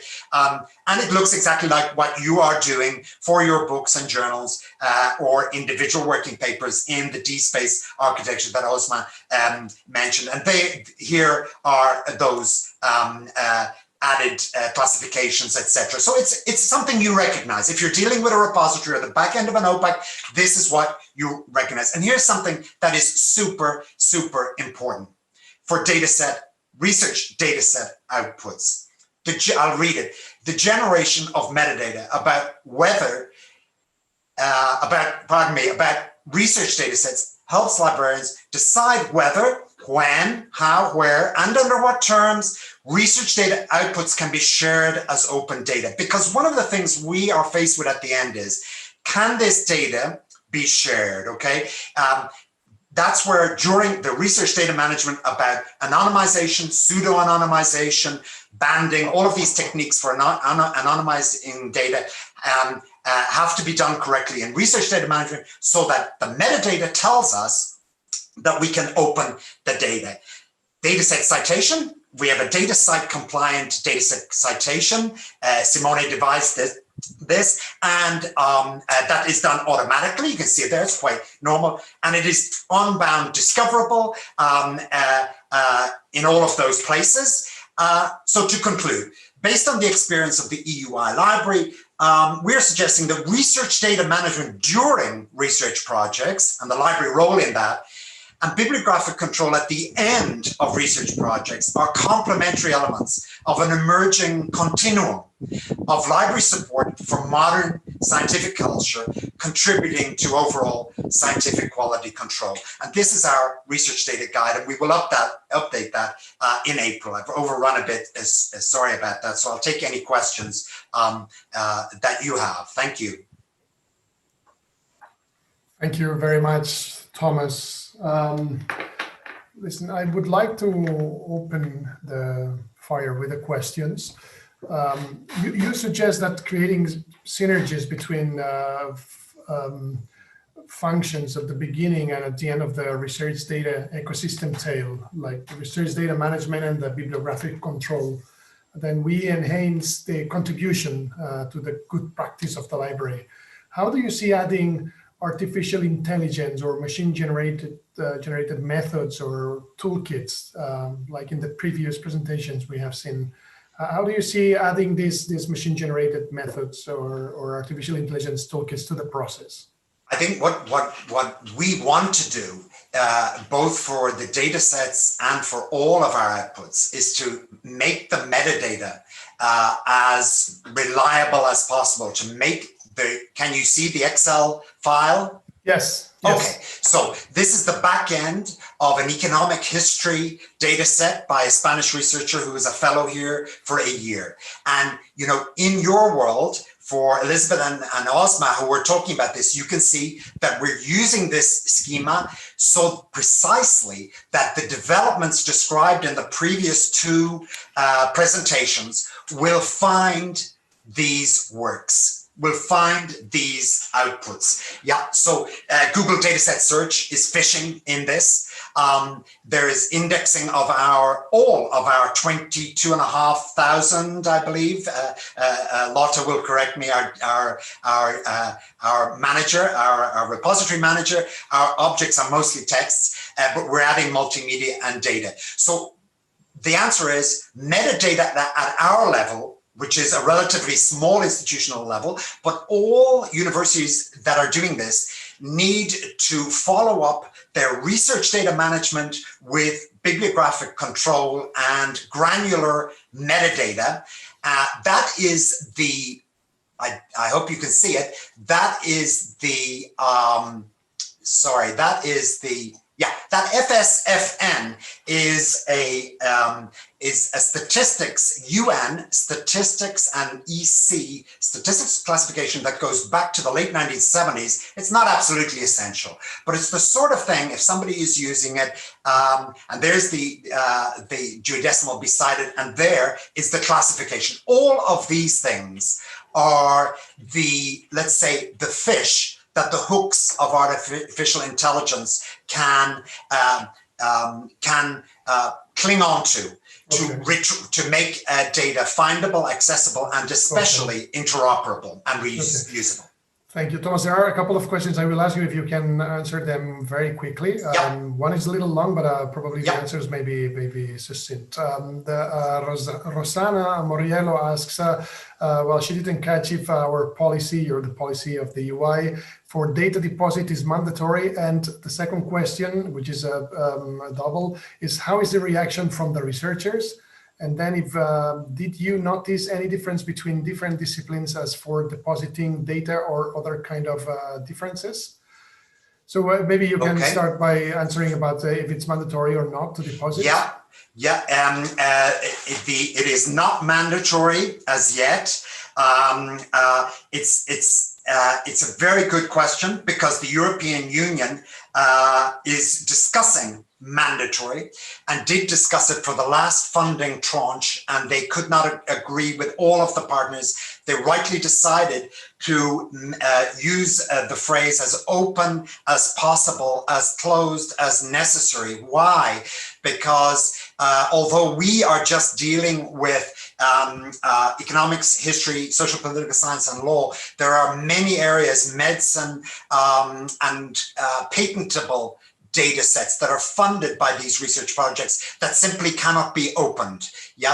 Sometimes it's not possible to fully anonymize, but it's a good question because in Horizon Europe, we expect the criteria to be tightened further, and although it's not moving towards a mandate, they will require more funded research to deposit research data sets. So we're watching that very, very careful. Researchers' reaction is too, they like the fact that these research data sets can drive traffic from the repository to their publications.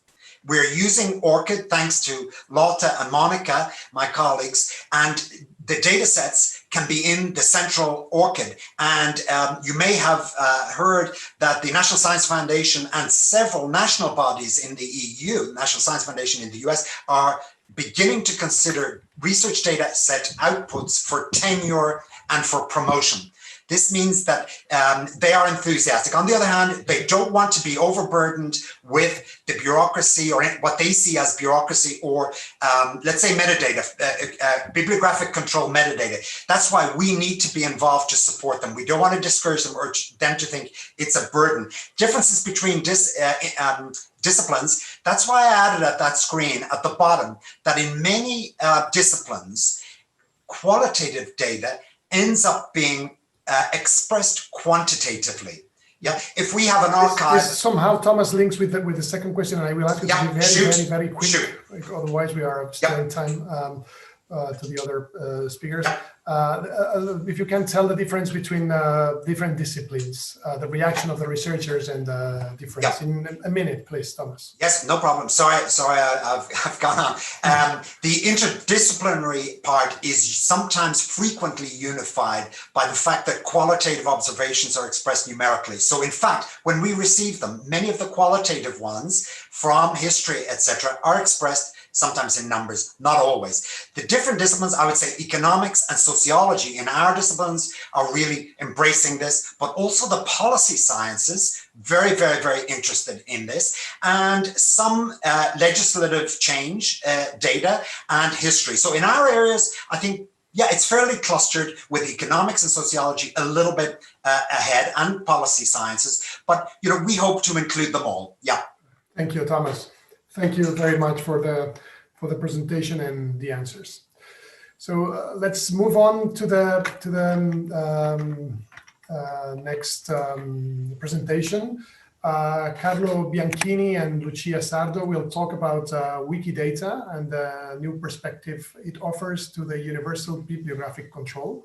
Carlo Bianchini is Associate Professor in the Library and Information Sciences at the Department of Musicology and Cultural Heritage of the University of Pavia. And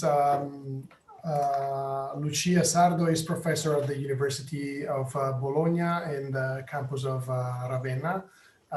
Thank you, Carlo and Lucia. Lucia, the floor is yours. Thank you very much. Nice to see you again. Here I am again. Thank you to the organizers, of course. And the paper was written by Carlo Bianchini and me, but we decided to have only one speaker to facilitate the presentation. So time is limited. And so the presentation, which is a little bit more theoretical than the previous one, will cover just the following main points. A brief reference to UBC principles, definition of Wikidata, identification in Wikidata, what and how, description in Wikidata, what and how, and lastly, relevance of Wikidata for theoretical and practical aspects of UBC. Of course, a detailed description of each point and the rich bibliography will be available in the conference paper. So let's start. The idea of bibliographic control, that is the idea of being able to have an exhaustive overview of what is published, at least as old as bibliography, took on new connotation in the 70s of the last century with the birth of WIPLA's Universal Bibliographic Control Program. The principles on which universal bibliographic control is based, which have been progressively brought into focus through studies and initiatives, can be summarized as follows. First, the aims of the system are the control and exchange of bibliographic information. Worldwide coverage is guaranteed by the cooperation of national components of the system. So the main objective is to make the bibliographic data of all publications universally and promptly available in an internationally accepted standard format. To achieve this goal, the complete bibliographic record of each publication should be made only once in the country of origin by a national bibliographic agency in accordance with international standards that permit exchange. The National Bibliographic Agency, usually established in national libraries, which usually benefit from the mandatory deposit of printed material, is the most appropriate structure for identifying and recording the authors and publication of each country, and is responsible for producing a current national bibliography in which to publish such records as soon as possible, and for distributing such records in various standard formats. The agencies then come to be integrated into an international system and regularly exchange records made. That should be. Wikidata has developed as a new global actor of the semantic web with both a bottom-up and very inclusive approach. Wikidata is a freely available hosted platform that anyone, including libraries, can use to create, publish, and reuse load.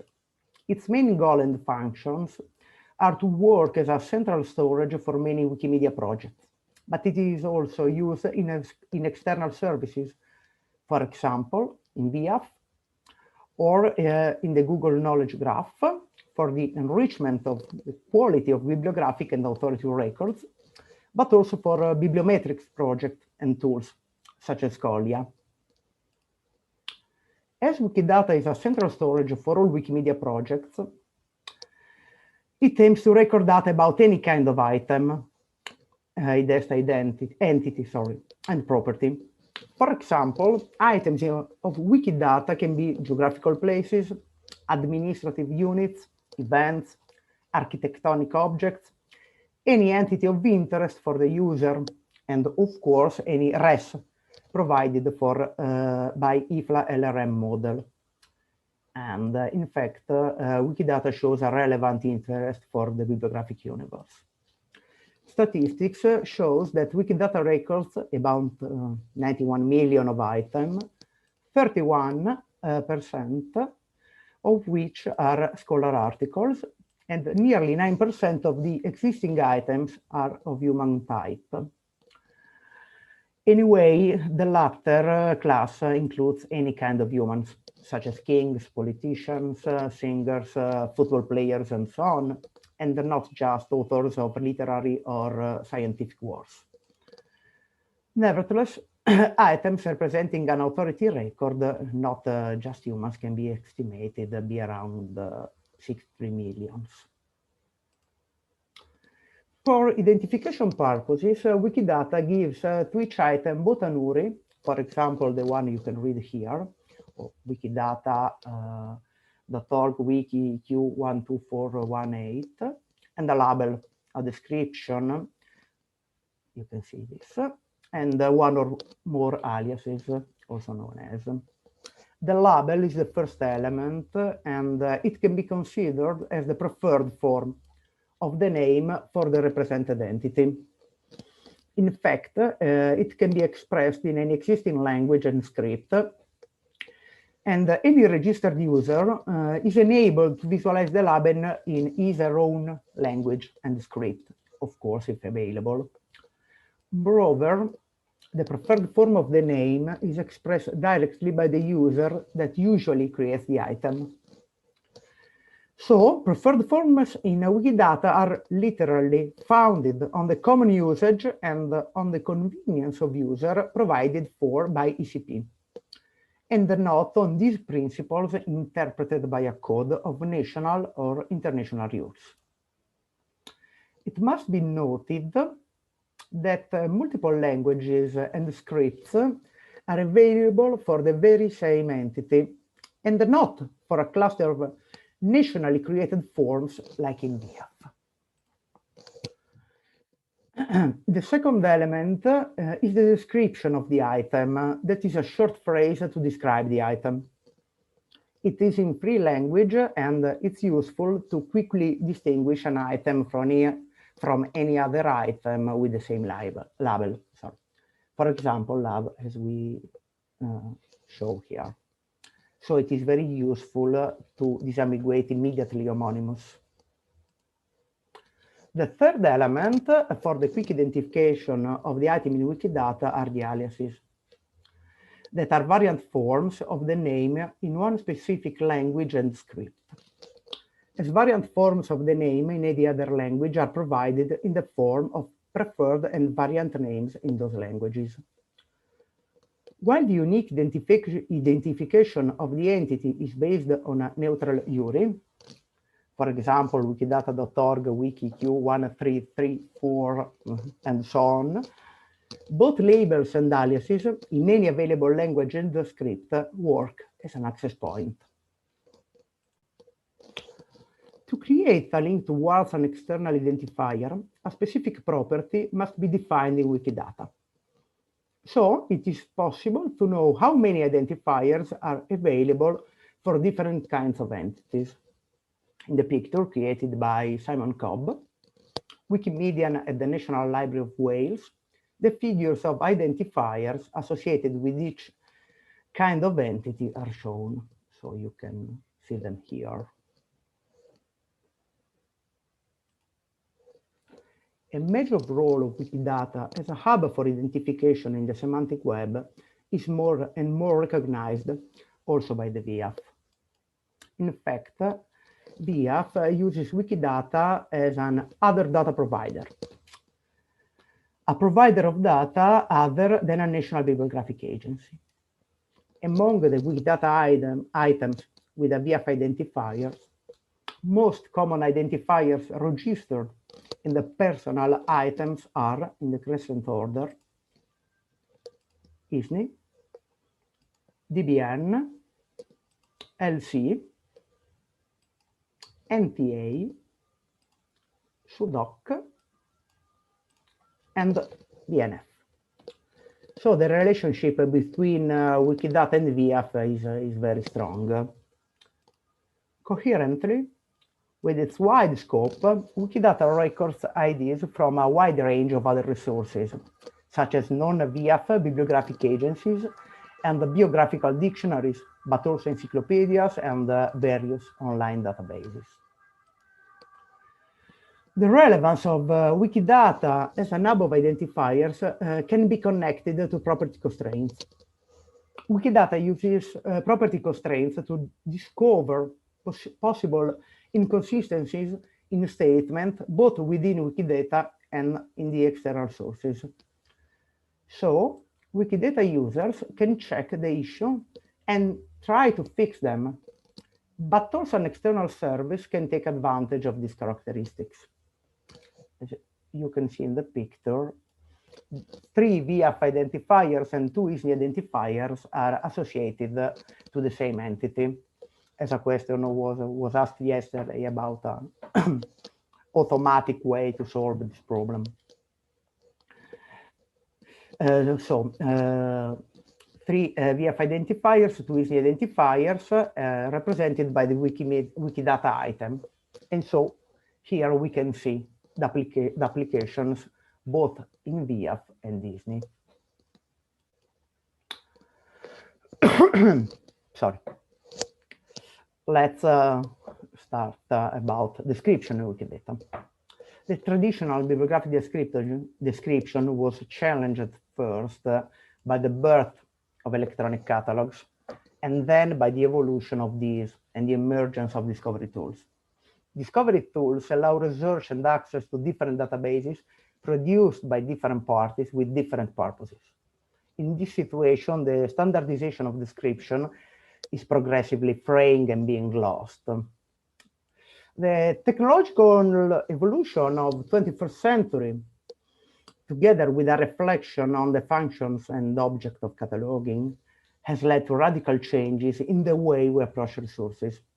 The semantic web and linked data are influencing the ways in which bibliographic data, in the broadest sense, are created, shared, and made available to potential users. In this phase, relations with the non-commercial partners external to the world of libraries are becoming increasingly present. And an example is, of course, Wikidata, the one we are talking about. RDA, as an example, has radically changed the approach to the description of resources. First of all, using IFLA LRM as a basis for its implementation, And then RDA enables different levels of description with different types of data encoding, from the mere literal transcription to the use of IRI, and enable libraries using it or wanting to adopt it with the only constraint to remain faithful to the framework and the general choices proposed by the standard, and therefore to be interoperable with other realities that use it. As said, in Wikidata, conceptually, the basic elements of description are those we are used to in the world of libraries. We can see here the template of bibliographic properties for different kind of materials. But we can immediately highlight some important innovation to increase the potential of the description. First of all, the implementation of the modeling of the bibliographic universe of IFLA models, which is not to be underestimated. And secondly, the possibility of integrating the description identifiers of different types coming from different sources, above all from the library field, of course. Finally, and this is perhaps the most significant aspect, the possibility offered by Wikidata to qualify data. If in traditional bibliographic description it was not possible to qualify data, in Wikidata this is not only feasible, but advisable. In this way, you can achieve great advantages for all types of resources that you want to describe. Qualifying, for example, the period of use of a form of a printer's name for ancient materials, a form of a place name, or the language used is a major advantage and a potential that has yet to be fully exploited. In this slide, you can see other bibliographic properties, and we can see the work-time properties as an example of the implementation of FRBR and IFLA LRM models.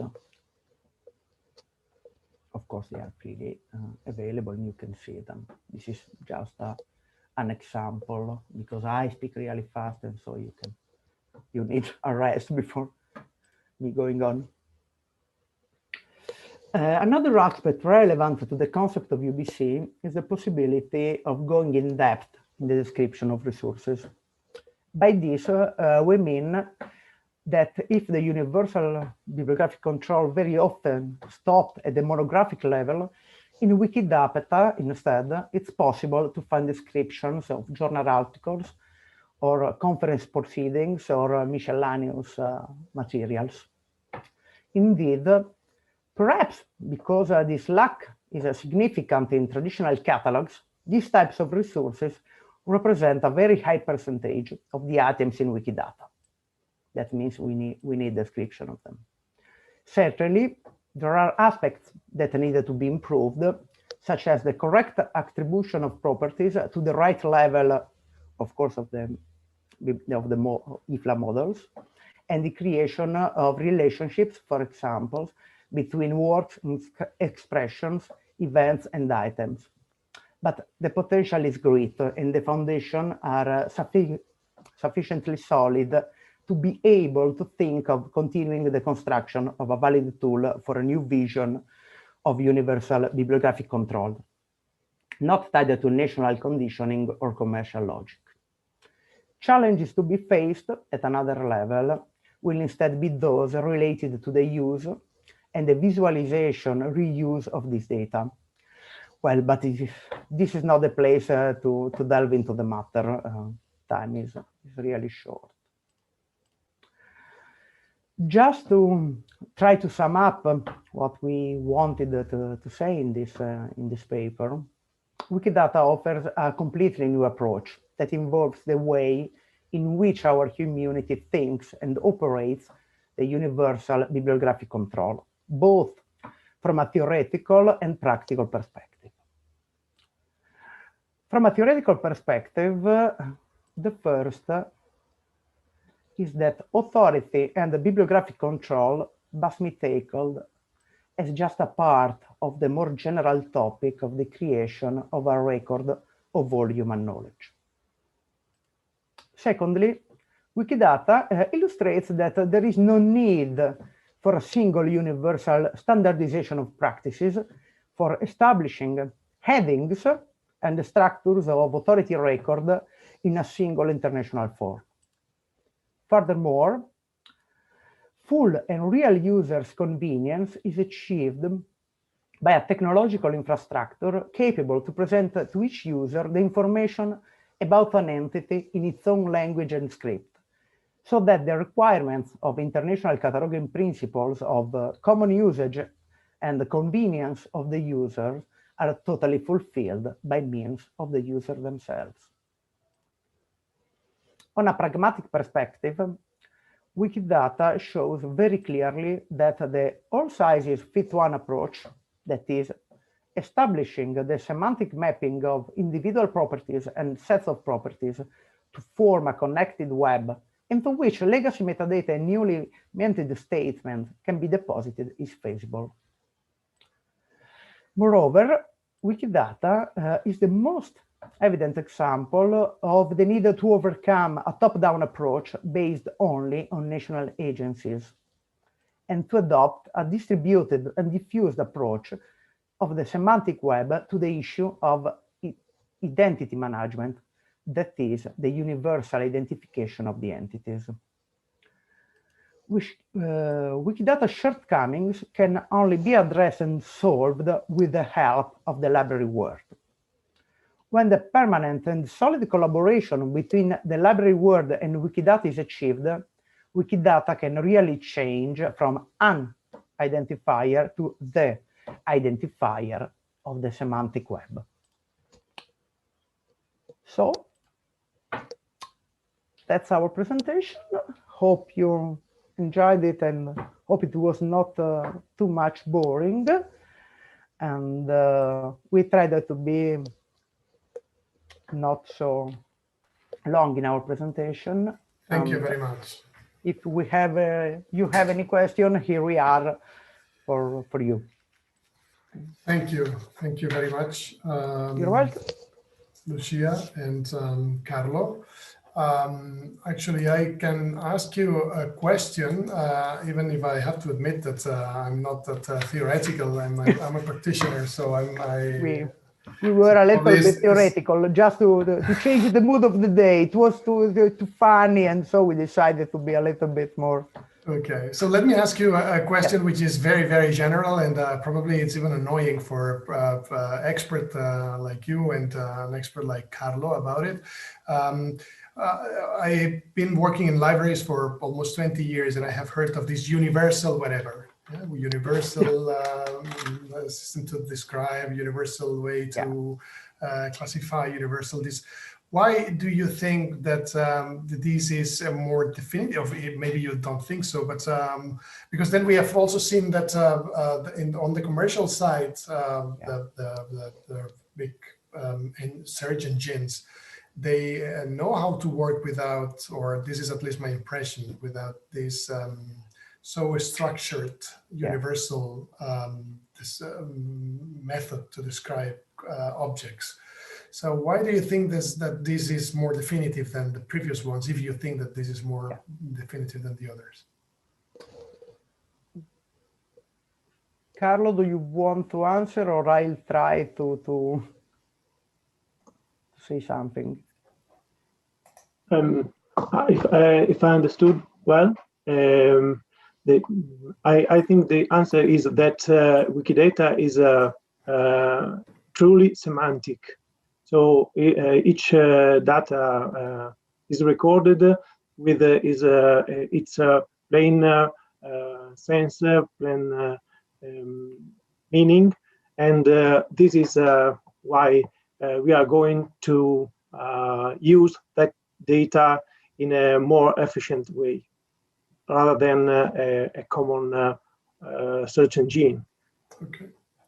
Thank you. I don't know if you, Lucia, want to... I think Carlo said everything in a few words, and so we are on time, so we don't want to go on. And then let me ask you also a second question. Yes. It's from Tiziana.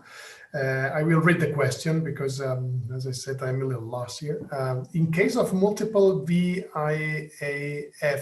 IDs or multiple ISNIS associated to the same Wikidata entity, is there a criterion to say that the Wikidata data is the correct one with respect to the possible homonyms registered in VIFs and or ISNA? Yes, there is a way, and in Wikidata, it is possible to distinguish whether the fault is in Wikidata or in the external source. So there are two kind of approaches, and usually when the fault is within Wikidata, users provide for it. Otherwise, if it is in external source, Wikidata user must wait for the external source to provide for it. This is an example we have saw before. We can't but wait for VIF or ISNI to provide for it. Thank you, Carlo. Then there's another question that comes also with an acknowledgement from Philip. He says, this approach of a combination of wiki and libraries is tremendously important. How can we promote better integration? Very interesting, this question. We can promote better integration through promoting Wikidata among librarians. That's why, for instance, we started with a team of colleagues, a working group for libraries, museums, and archives here in Italy to promote it.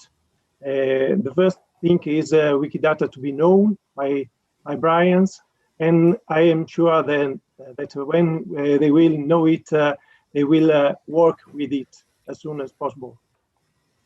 Okay, I continue with the questions of our attendees. An anonymous one asks, which shortcomings of Wikidata are important to solve with librarians in case of universal bibliographic control?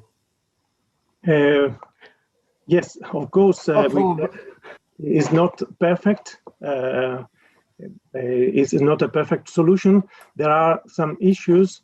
I think that the main one is related to the ontology, because the definition of each kind of entity, it is not so easy in a cooperative context.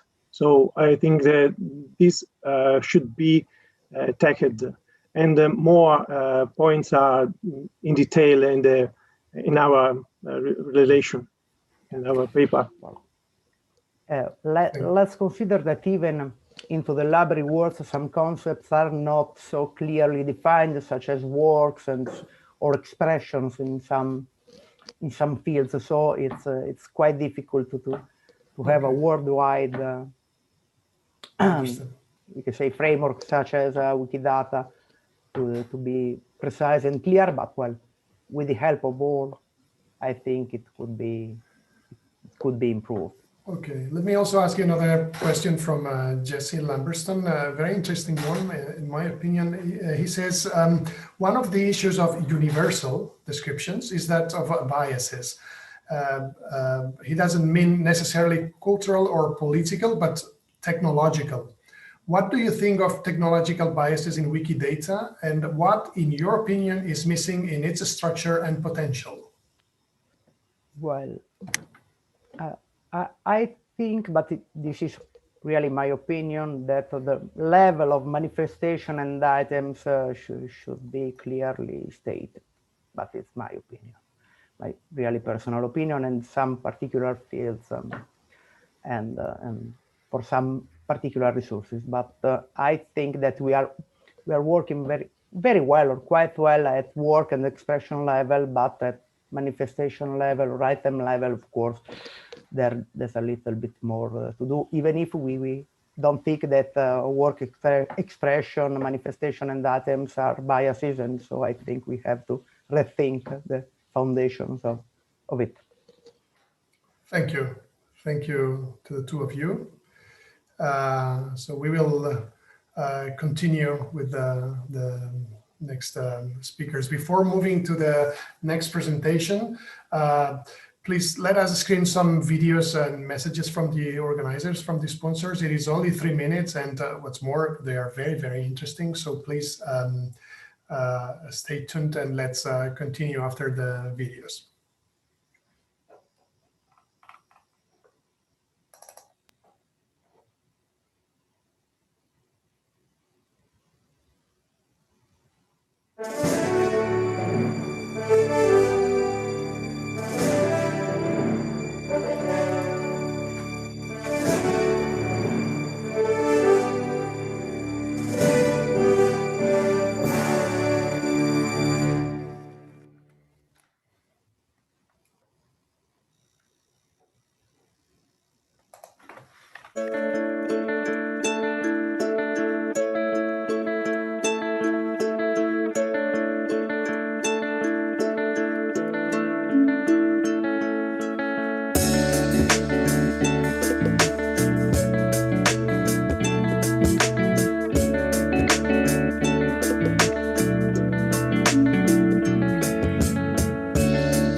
Okay, so I told you that the presentations were interesting, these videos. We had even funky music, so please stop dancing and let's move on to now to the United States. I introduce you Nathan Putman, Director of Metadata Quality at OCLC, who will present a paper about the virtual internal authority file and the linked data ecosystem. So Nathan, welcome to Europe virtually. Sadly, you can not come to Florence, probably next time. Welcome, and the floor is yours. Hopefully next time. Thank you very much. So my name is Nathan Putnam, and I'm the Director of Metadata Quality at OCLC in Dublin, Ohio. For the past 4.5 years, I've overseen the teams working on data quality and integrity for the WorldCat Bibliographic Catalog, knowledge base, and registry. My team is also responsible for handling data requests for VIAF, which includes errors, data mistakes, or clustering issues. And I can provide that contact information at the end because I know that there's been some conversations about VIAF data. Before working at OCLC, I worked in a handful of academic libraries, so I have an academic cataloging background, along with being a department manager. And I saw firsthand the benefits of having an integrated and international authority file, even in the MARC environment, bringing the authorities together and clustering records, regardless of which authority file the entity originated from. So as many of you know, the Virtual International Authority File, also known as VIAF, or you may hear it pronounced as VIAF, is a service that provides libraries and library users with access to an array of international authority files. VIAF contributors supply authority data that VIAF matches, links, and clusters. The service allows researchers to identify names, locations, works, and expressions while preserving regional preferences for language, spelling, and script. There are more than 50 VIAF contributors from over 30 countries. And VIAF is governed by the VIAF Council, which includes representatives from the contributor organization and provides guidance on the policies, practices, and operations of VIAF. So in this presentation, I will begin with a short history of VIAF, including some current statistical information, before looking into VIAF and the larger linked data ecosystem through several surveys conducted by OCLC. Next, I'll discuss OCLC's continued support for VIAF and its use and potential integration into OCLC's shared entity management infrastructure. And then I will end with a consideration of areas for additional research and further investigations. So first up, some history and the current usage of VIAF data. In April 1998, the United States Library of Congress, the German National Library, and OCLC wanted to test linking to each other's authority records for personal names as a proof of concept project. In August 2003, the VIAF consortium was formed by a written agreement between LC, the DNB, and OCLC during the International Federation Library Associations, IFLA, conference in Berlin, Germany. In October 2007, the National Library of France joined the consortium. And after this, the four organizations assuming the role of principals had joint responsibility for VIAF, with the three libraries contributing authority and bibliographic content, while OCLC supported the software and infrastructure.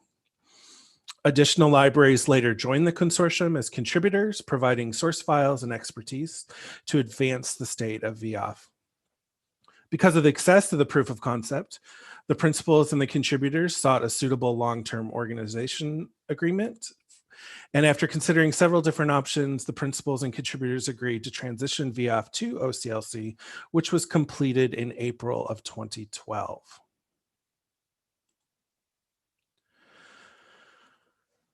As of September of 2020, a couple months ago, VIAF contains data sets from 56 different sources and includes 172 million bibliographic records, 87 million authority records, and this comes down to approximately 33 million cluster records. So you can see the scale of data that VIAF is working with.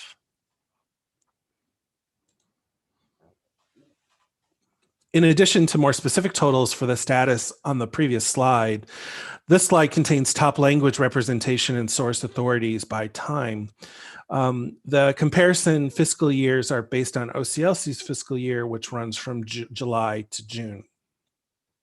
Just like the languages of the three principal institutions, English, German, and French are the top three languages found in VIAF.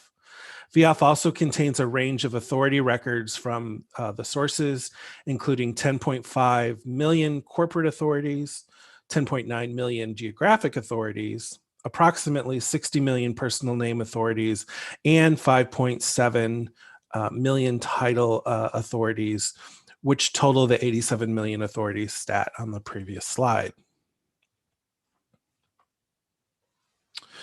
VIAF continues to add new data sources. This can be seen through the growth of the cluster types: personal, corporate, work, expression, and geographic. So these clusters represent the combination of moving the different authority files and grouping them together accordingly for the like resources. While there are considerably more personal name clusters within VIAF, we do know that the others will continue to increase in importance as existing and new users consume the VIAF data.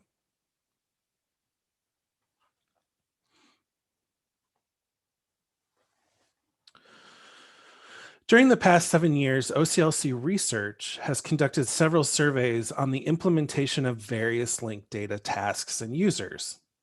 Building upon the interest of members of the OCLC Research Library Partners Metadata Managers Focus Group, OCLC Research conducted the first International Linked Data Survey for implementers between 7 July and 15 August in 2014. This followed updates to the original survey in both 2015 and again in 2018. This presentation will focus on the results concerning the use of the VIAF data, but analyses and results for all of the data sets are available. Interested persons can access the data directly on the OCLC Research linked data pages or through several articles written by Karen Smith Yoshimura that discuss the results.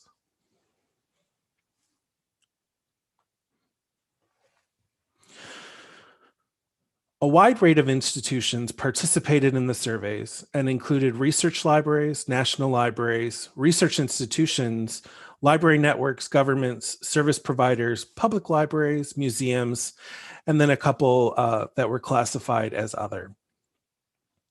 While research libraries continue to have a high number of responders, you can see the growing interest in other groups like national libraries, research institutions, and government institutions.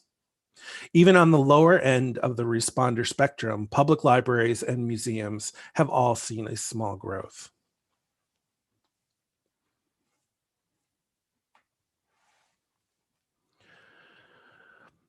Assuming a continued high turnout of survey responses, this trend is likely to continue as the linked data ecosystem comes into its own and is adopted by many types of libraries.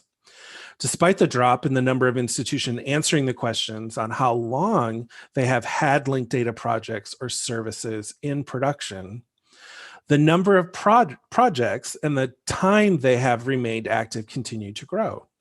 75% of linked data projects or services described in 2018 are in production, slightly higher than the 67% reported in 2015.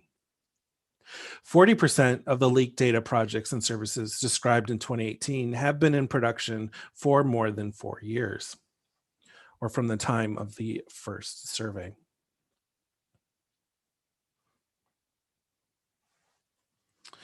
Here are the top 8 linked data implementations that are most used according to the 2018 survey.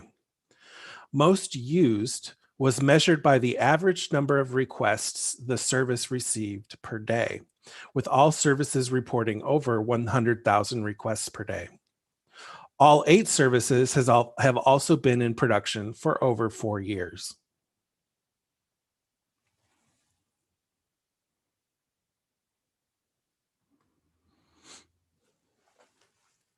Here are the top 10 linked data sources that were consumed by the 2018 survey respondents as compared to 2015. It should be noted that the number of respondents to this question were almost the same, 69 respondents in 2018 versus 68 in 2015. 6 of the 10 sources dropped between 2015 and 2018 surveys, while the other 4 grew. The largest change was in the use of Wikidata. And even though VIAF dropped between the 2 surveys, it is still ranked relatively high, coming in second after the Library of Congress's ID service.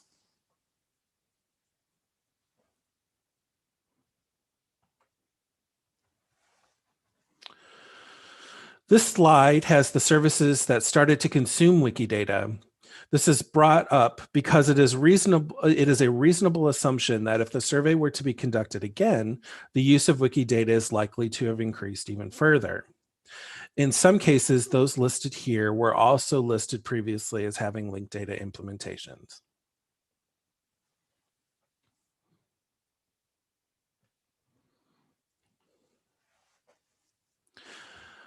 VIAF continues to be supported by OCLC and, as mentioned earlier, continues to add new sources and data.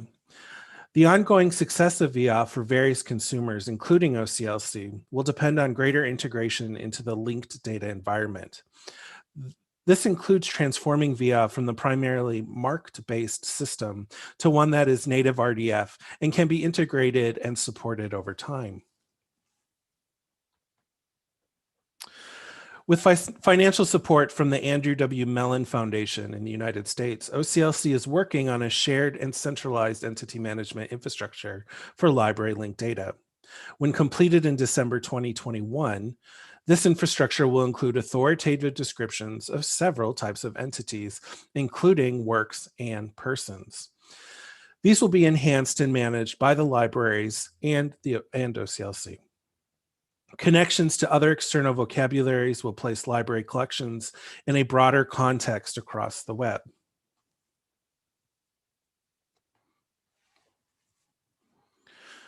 VIAF plays an integral role in the entity infrastructure, especially during the infrastructure's initial development phases, which are currently in process. The grant-funded portion is halfway complete, and the stats on the slide show how VIAF entities are currently being used. The current state of the entity infrastructure includes approximately 22 million clusters from VIAF for person entities. During the first 6 months of data loading, selected VIAF clusters had connections to either WorldCat bibliographic records or Wikidata entities. The key to the initial phase was that the entities had built-in relationships with other entities that provided an enriched experience. This continued for many entities with the addition of more for the second 6-month checkpoint. Now, at the end of the second 6-month checkpoint, which ended in December, the entity amounts and types look like the following.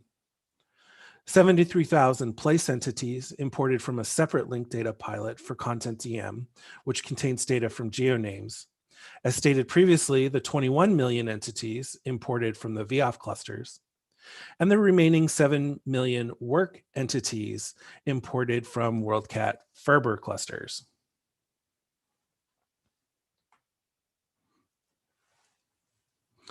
A lot of useful work continues to come out of the existing VIAF infrastructure, but more can be done to ensure that the usefulness continues.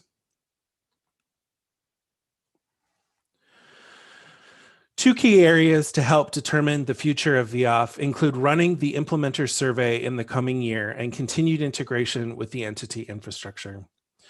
The implementer survey would indicate the continued use of VIAF within the larger linked data ecosystem, and of course, the probable continued growth and connection to Wikidata. Implementing VIAF into the infrastructure will help ensure stability and continuity as the ecosystem moves from record-based descriptions to graph-based. Note that OCLC remains committed to providing a level of free access to those who wish to use the VIAF data, regardless of which ecosystem it finds itself in. Additional areas for consideration include continued work with Wikidata partners to find solutions to challenges and the ever ongoing issues revolving around data quality and integrity, something I'm particularly close to. And with that, I'd like to thank you for your kind attention. Thank you.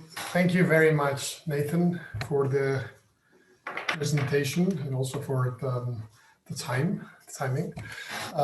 We have some questions. I have also a question, but if we have time, I will ask them the very last. So the first one comes from Camillo Pellizzari, and he asks, how is Wikidata used by VIAF in order to solve clustering issues? And then specifically, he has, as noted in the previous presentation, some Wikidata items link to more than one VIAF clusters. Is there a periodical check on these items in order to find and merge probable duplicate clusters?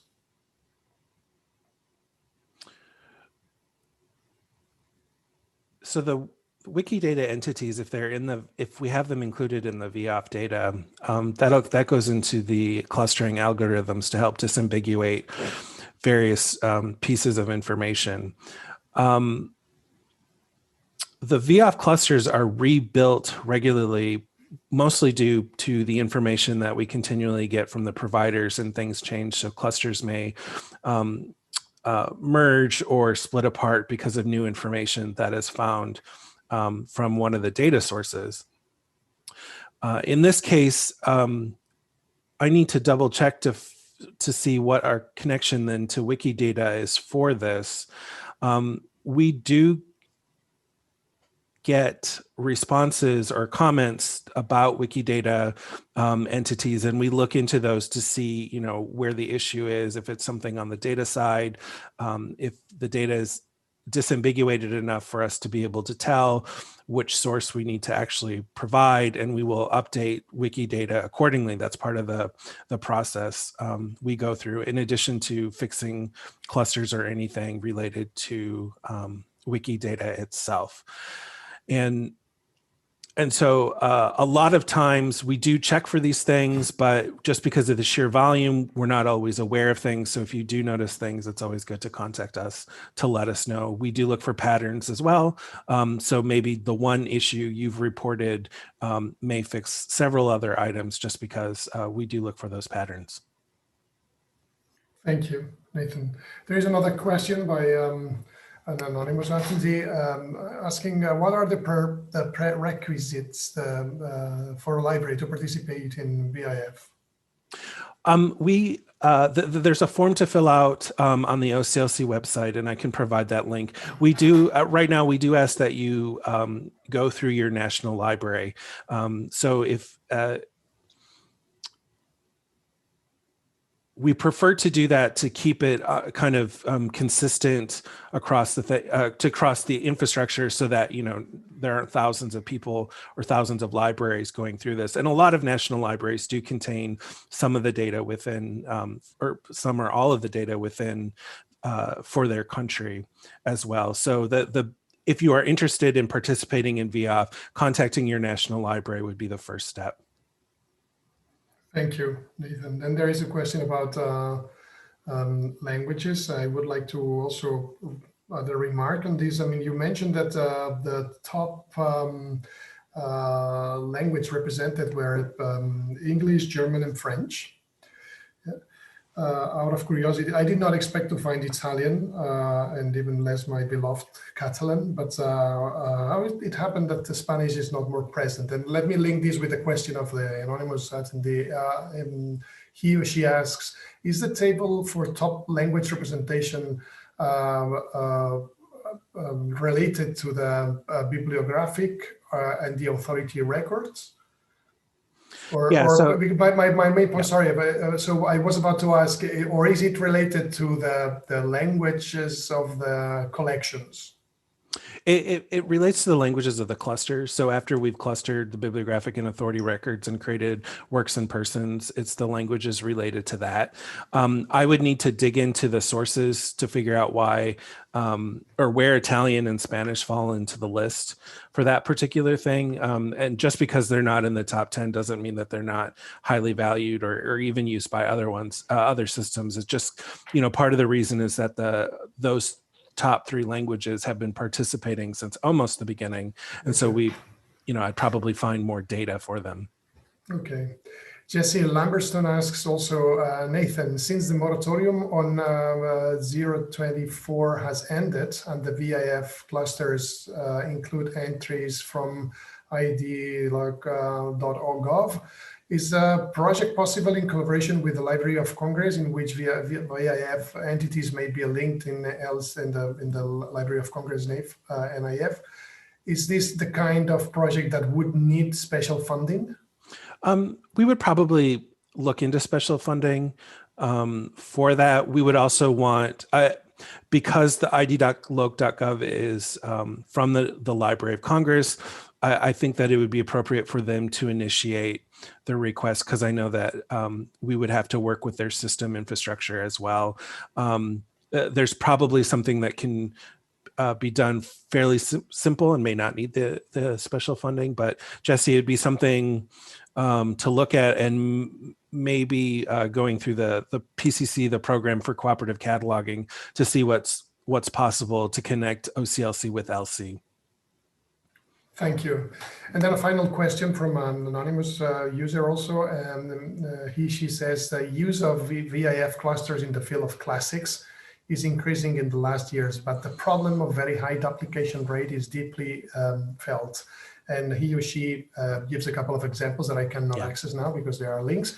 But then she or he asks, are there plans to improve the clusters of ancient authors? Yeah, so one of the tasks that we're looking into is the move into the entity infrastructure is to look at how our clustering operations work. This may fix those problems. Part of it may just because we're dependent upon the data that we receive from the different libraries. One important thing to note is OCLC does not have these resources in hand, so we're not always convinced or sure that they're duplicates. Or, they may look like duplicates, but we don't have enough information to confirm one way or the other. And so, and this is an example of where if you run into these things, sending us a quick email, identifying just exactly what the speaker or this question person asked with these links and stuff is enough for us to start to go down the road to fix these. And then we may ask for additional documentation just to confirm. A lot of times we don't need it. We figure the library has done the research on it, and we just need to update the record. Thank you. Thank you. Let me add a comment more than a question. One of the anonymous users also remarks that some of the membership pages linked to the homepage of VIF are blank. So if you can solve this too. Yep, we're aware of this issue. They tend to be more recent contributors, and it's just a matter of timing for us to get that information up. But we know that we need to get those updated. Thank you very much, Nathan, for your presentations and your presentation and for your answers to the multiple questions. Thank you, Nathan. So we are back to Europe now, back to Italy. I invite Tessa Piazzini from the Biomedical Library of the University of Florence, who is from the Biomedical Library of the University of Florence, and she is also a member of the negotiations team of CRUICARE, which is the Italian consortium of universities. Tessa will talk about the jungle, that is the bibliographic control and the connection with the institutional repository. So Tessa, grazie, thank you, and your turn. Yes, thank you. I hope that you can see my screen, and I hope that you can hear me also. Yes, both. Okay. And yes, maybe my presentation is just a little bit more different than the others because, well, it's more about sharing some consideration about this topic more than presenting a specific project or a practical example. Maybe because also, institutional repositories, and bibliographic control, it's quite a jungle, but not really a jungle. So I think that we could start from here. In library sciences, we often talk about ecosystems, and in this conference, at least 5 or 6 speakers have included these words in the title of their presentation, also Nathan in the previous one.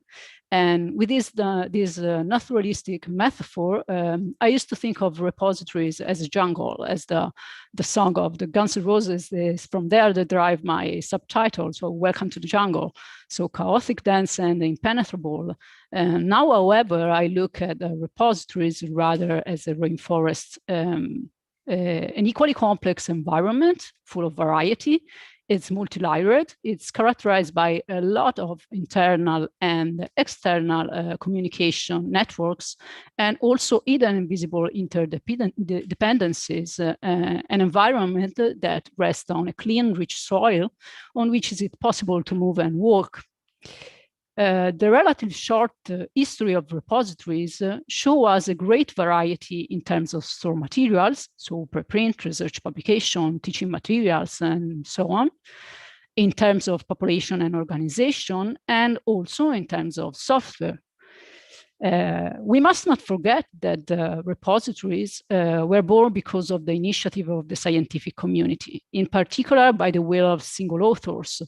It all started with a subversive proposal of Stephen Arnott, the professor of cognitive sciences at the Virginia Polytechnic Institute in 1994, sharing their own research within the institution through the self-archiving of online contributions in order to make their dissemination more effective. Hence the embryo of a new type of open archive, the institutional one, promoted and managed by an institution which goes alongside the disciplinary ones created by aggregation of documents concerning single research areas. We should also remember that the environment and context in which a repository is situated will unequivocally play a part in the decisions that are made and the quality of metadata that is produced. Such repositories, therefore, are fed by the authors themselves through the practice of self-archiving. And it's no coincidence that the elements on which the foundation of repositories rests are the use of minimal metadata set, such as the Dublin Core that we all know, and the interoperability standard, such as the OAI PMH, which go hand in hand with such minimality. According to some scholars, this choice was due to the desire of encouraging the participation of authors in filling the repositories. However, it did discourage any activity that could be perceived as a barrier between scholars and their own institution. And this perception has also affected any intervention and quality control measure in the process of metadata creation. Consequently, unlike other more familiar environments for us, such as the OPACs and discovery tools, institutional repositories were not created by librarians to organize and make available the bibliographic universe. They are not tools whose birth falls within our sphere, although the contribution of many librarians has undoubtedly been and still is vast. The awareness that for institutional repositories, there is no universally accepted practice or standard defined quality metadata, or similarly, there is no set of rules for describing institutional repositories, repository materials, marks even more the difference between institutional repositories and actual bibliographic tools. So starting from this awareness leads me to my first question. Well, I have more questions than answer. What should we do about these environments? Should we maintain the relative unorganized nature with relative entropy? Or should we transform this rainforest that we talked at the beginning in control and orderly and organized woodlands according to our vision as librarians of the bibliographic world? I would like to suggest, obviously my personal opinion, that we should be looking for the golden middle way, or the aurea mediocritas, so to quote the Latin poet Horace, who reminded us that as modus in rebus, we should tread carefully and with the respect that is due to an environment with its own characteristics. We should try to intervene most discreetly in order to not deform it, but simply to provide an orientation to its users so that they not get lost and can appreciate all its beauty. Therefore, I believe that bibliographic and authority control should also be careful, aiming at providing the users, that means both humans and machines, with the necessary information in the best possible form for them to enjoy, well, we could say, a pleasant, safe, and satisfying journey. Although born within the academic communities and made their own by the institution, the repositories, in fact, cater to the widest possible audience. And their main goal was and still is desired by the author themselves, not so much to organize and systematize what is produced by an institution, a task that can well be carried out by a catalog, but to ensure the widest visibility for the longest time. So long-term access and storage can be achieved through two closely linked elements. good metadata and a good repository system. In fact, quality metadata may be underutilized due to the weakness in indexing, in navigation, and in display option. But defining what is meant by quality metadata is not, however, an easy task in itself. The subject and local elements remain strong, and the close link between functional requirement and suitability for purpose is often emphasized by defining both the internal requirements related to the needs of end users in a local setting, and by defining external requirements related to disclose and expose local metadata relating to external services providers. At the same time, therefore, it is necessary to guarantee interoperability. As librarians, we have many tasks. One of these tasks is providing support for the creation of quality metadata. As the National Information Standard Organization reminds us in its framework of guidance for building good digital collection, where it says that good metadata conforms to community standards in a way that is appropriate to the materials in the collection, users of the collection, and current and potential users of the collection, supports interoperability, uses authority control and content standard to describe object and colloquial-related objects, includes a clear statement of the condition and terms of use for the digital objects, support the long-term curation and preservation of objects in the collection, and last but not least, good metadata records are objects themselves and therefore should have the qualities of good objects, including authority, authenticity, archivability, persistence, and unique identification. When speaking of quality metadata, we cannot therefore neglect four aspects beside those of accuracy, completeness, and consistency that we always find in the literature. So their effectiveness in terms of information retrieval, in particular in relation to indexing by search engine. A 2019 study that was conducted upon the University of Nebraska Lincoln Institutional Repository tells us that 57% of the collection was accessed via Google search, and only 17 was accessed directly from within the repository. And already in 2012, Arlish and O'Brien reminded us that digital repositories face a common challenge, that is having their content found by the interested users in a crowded sea of information on the internet.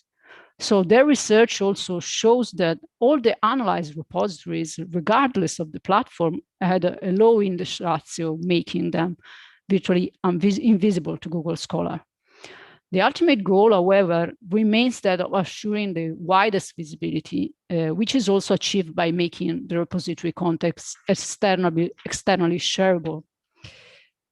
It is therefore important for metadata to be effective enforcement of standard of quality that must take place at community level.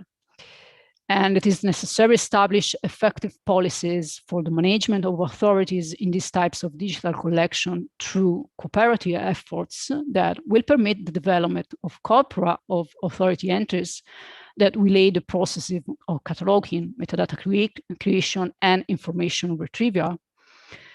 Economics, however, teaches us that effectiveness in cost-benefit analysis is always accompanied by efficiency, while our daily experience as librarians continually remind us that bibliographic control activities are very time-consuming and resource-consuming, and also require high professional skills.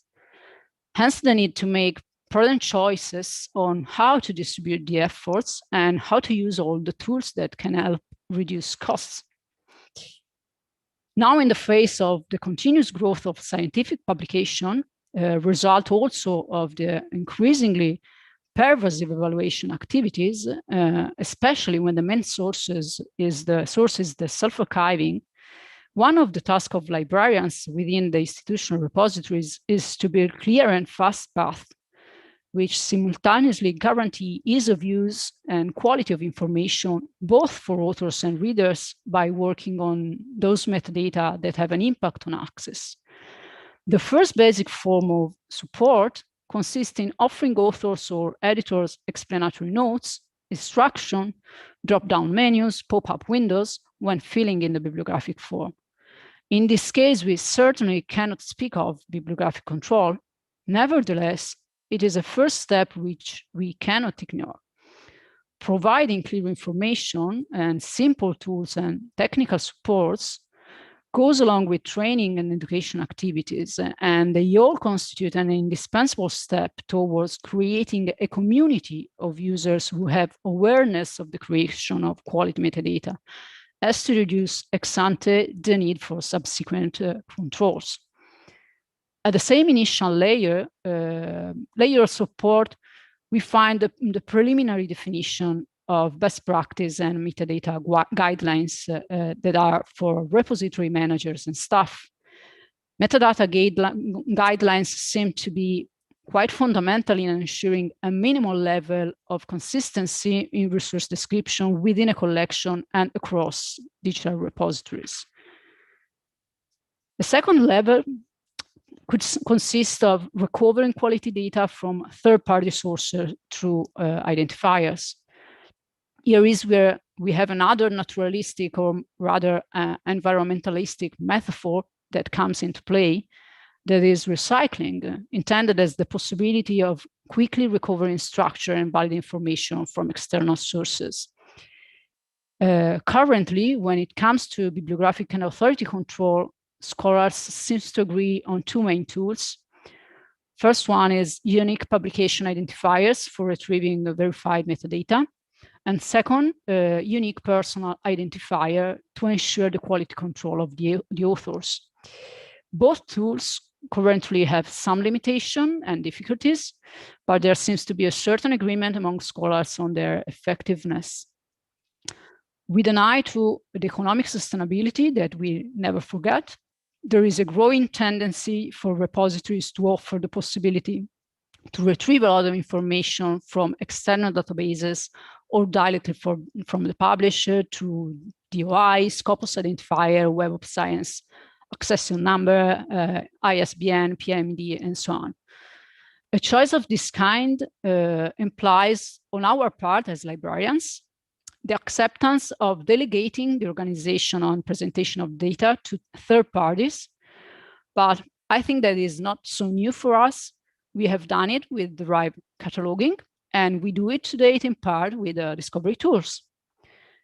If, on the one hand, this can in principle lead to a certain homogeneity in the presentation of information, reducing the risk of typos and errors deriving from manual entry, on the other hand, it only partially reduces the need for bibliographic control. First of all, because publisher individual databases have their own metadata and cataloging rules. Secondly, because harvesting activities strictly depend on the interoperability protocols that applied on the mapping between the different sets of metadata. Furthermore, we know well how partial their coverage large institutional databases are when it comes to languages or subject matters, and how there are not specific identifiers for certain kinds of publication, such as, for example, the essays within a volume, although many publishers are beginning to equip individual book chapters with their own DOI. Even in the case of batch uploads carried out by dedicated staff, so not self-archiving, the quality of data is not guaranteed. Indeed, in some cases, the literature told us that it seems to be even lower.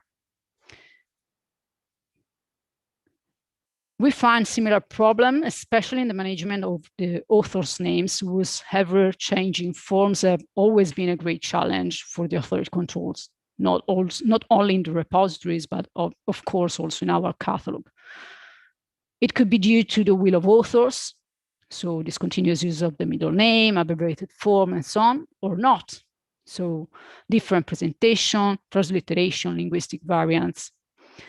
In order to overcome this problem, as I already said, the first form of assistance is the auto-completion function that, although not present in every relevant software, can kick in during the insertion phase. Although this functionality can contribute to the reduction of variant form, this does not strengthen the authority control. At a slightly higher level, so that we can speak of authority control at a local level, we find the automatic linking of the author's names to the institution identity management system. Nevertheless, it is evident that this solution does not fully guarantee the interoperability and shareability, and can be at best only one part of the repository authority control puzzle.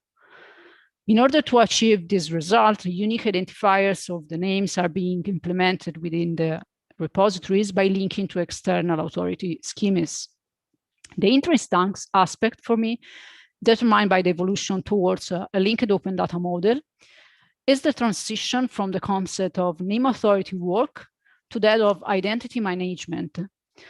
Thanks to the association of registered identifiers, identity management doesn't work the same way as the traditional authority control, because identity management emphasizes the process of associating a registered identifier or a URI with a single entity. And the differentiation of names or headings is only of secondary importance in the identity management. The coexistence, however, of numerous projects for the name authority control with a consequent production of different identifiers constitutes an additional element of noise and can lead to necessity once again to make choices. In 2019, Moira Downey, a colleague from the Duke University, published an analysis of 3 among the major international authority sources: the Library of Congress Name Authority Files, the VIAF, and the ORCID, looking to develop a linked data authority control within their institutional repository, given the ability of the mentioned system to provide authority URIs via API. According to the author, Library of Congress, and above all VIAF, which has developed a cooperative model for the aggregation of authority data from national and regional sources with, as we already heard from the previous presentation, an intense activity of clustering, merging, and deduplication, constitute a broader step forward in preparing library data for better integration with the broader web, but still rely on traditional mechanisms of participatory cataloging and authority control that have an impact on the creation of identifiers, and in particular for authors of articles in journals who happen to represent the category with the biggest presence within many academic repositories, given the upper production of literature, in particular in the fields of medical science as STEM. Nevertheless, they guarantee reliability on their persistence, thanks to the professional involved. ORCID, on the other hand, operates as a self-claimed registry, which seems to delegate again the authority control traditionally carried out by libraries directly to the searcher, also giving them a certain autonomy of choice on their online identity and in the universe of academic communication. A leap of faith, I think, by librarians, or we can consider it a recognition that we can no longer be the absolute rulers of the organization and presentation of information. As often happens, the reality lies somewhere in between. Also, the URIs prove to be a good solution for self-archiving, but the undifferentiated nature of the current ORCID databases system seems unhelpful for bulk remediation of existing repository content or for large-scale batch operation. And in particular, we have no certainty about the persistence of these identifiers. We also have the same problem with local registries, which by nature are linked to the duration of the author presence within the institution.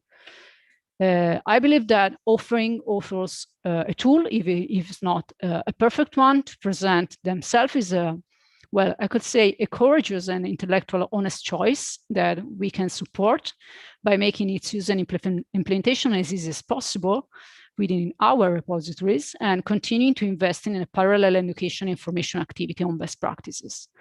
There are numerous experiences. Here you can see 2 of them, the 2015 experience of IRIDE, Italian Research Identifier for Evaluation Project, that aiming to equip the Italian academic community with a persistent ORCID identifier. And so now most of the Italian university repositories are allowed to, through a push and pull system, to communicate in a bidirectional way with the ORCID account.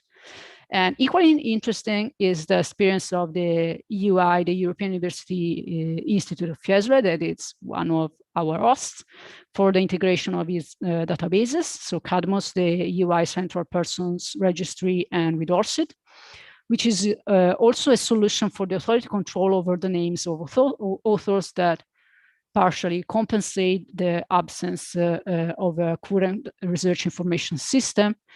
And the choice of using the form in the repository as the preferred name is particularly interesting for me, because reminding us that the criteria of selecting which of the various identifiers to use will depend on the stakeholders. If there's a certain agreement on pursuing this path, there is not the case on the opportunity to invest time and resource for bibliographic control on the semantic component, always the oldest one.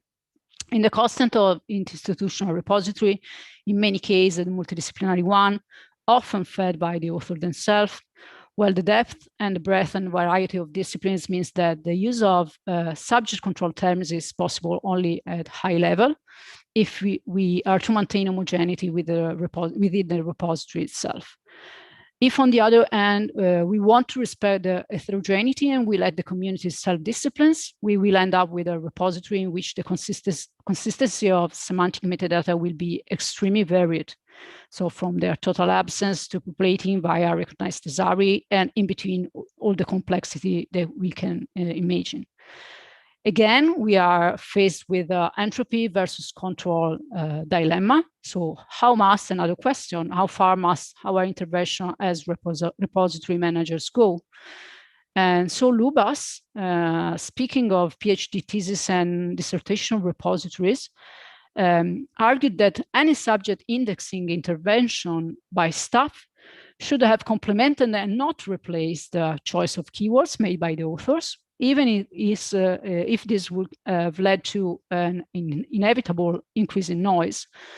A normalization of the keywords or their mapping on a pre-existing control vocabulary will have in fact eliminated the unique perspective with which authors refers to their work. Another interesting study from 2012 tried to analyze the relationship between the presence of some metadata in the Duke University Law School repository and the number of downloads to understand the effectiveness of the metadata itself. And the results were surprising. The number of co-authors and the presence and the number of keywords had a substantially negative correlation with downloads and were not essential for user to reach the content. On the contrary, the presence and length of the abstract had a significantly positive impact. This partly contradicts our certainty about the importance of subject indexing and its effectiveness, certainty that is already undermined over the years by studies, which invited us to abandon their use, even within the catalogs. In order to assure a balance, great help could come from linked open data and the semantic web, which for what subject indexing is concerned, could make an important contribution to the enrichment of contents and bibliographic control through a simple management of multiple languages, better linkability of resources, simpler use of authority registries in application. And while repositories go through an inevitable initial effort of adaptation, the choice between different technologies depends on the complexity and rigor required by the specific environments. As already seen at the beginning for quality metadata, also when choosing semantic web tools, the relationship between suitability for the purpose and the peculiarities of the environment to which the tools are applied must be addressed, allowing a possible scalarity in the choices. So here are a couple of examples. So the prototype of the Central University of Gujarat and another of the Technical University of Athens, but well, it's only two of the many examples that we could find. So I'm at the end of my speech. And as you maybe have understood, this is absolutely a non-exhaustive overview, but as I approach the conclusion, as you have understood, I have more questions than answer and more doubt than certainty. I think that there are many routes that are being tried to build quality repositories in which bibliographic control is effective and functional. Some will be dead ends, other will become well-marked paths, and through which we'll be able to enjoy the rich rainforests that our repository represent. And so, well, all we need to do is keep on exploring. So thank you. Thank you. Sorry, I was muted. Thank you very much, Tessa, for the presentation. I would like to ask you a question, which is a little open, maybe. So, authority and bibliographic control is an important part of the role of any national library. Yeah? When it comes especially to traditional content. Obviously, in the last years, it's also the role of the national libraries is also to apply this authority and bibliographic control also to new forms of publications. But why countries, in your opinion, should not apply the same level of exigency and and we should ask the national libraries or other agencies, if it's the case, but a national organization, to gather all the institutional repositories content and carry out an authority and bibliographic control at the national level? Well, I think that all depends on what we want to do with institutional repositories. I stress the thing that the most important thing for the institution themselves is to obtain the greatest visibility as possible and to be findable in the big crowded sea of internet. But I think that it's always the same question. It's the basic question. I think the truly one is: institutional repositories are bibliographic tools or not? And so, if they are bibliographic tools, obviously could be interesting and helpful that at national level, national libraries try to gather all the institutional repositories and work also on the authorities' issues and bibliographic issue. But if the institutions themselves don't perceive their repositories as bibliographic tools, as thing that we have as librarians obviously do, maybe we could try to consider that maybe they're right, and so leave them to do their choices and try, as I try to say in my presentation, to help them to improve the quality as possible we can go, but not to stress them to convert institutional repositories in a bibliographic catalog. This is obviously my personal opinion, very personal opinion. Thank you very much, Tessa.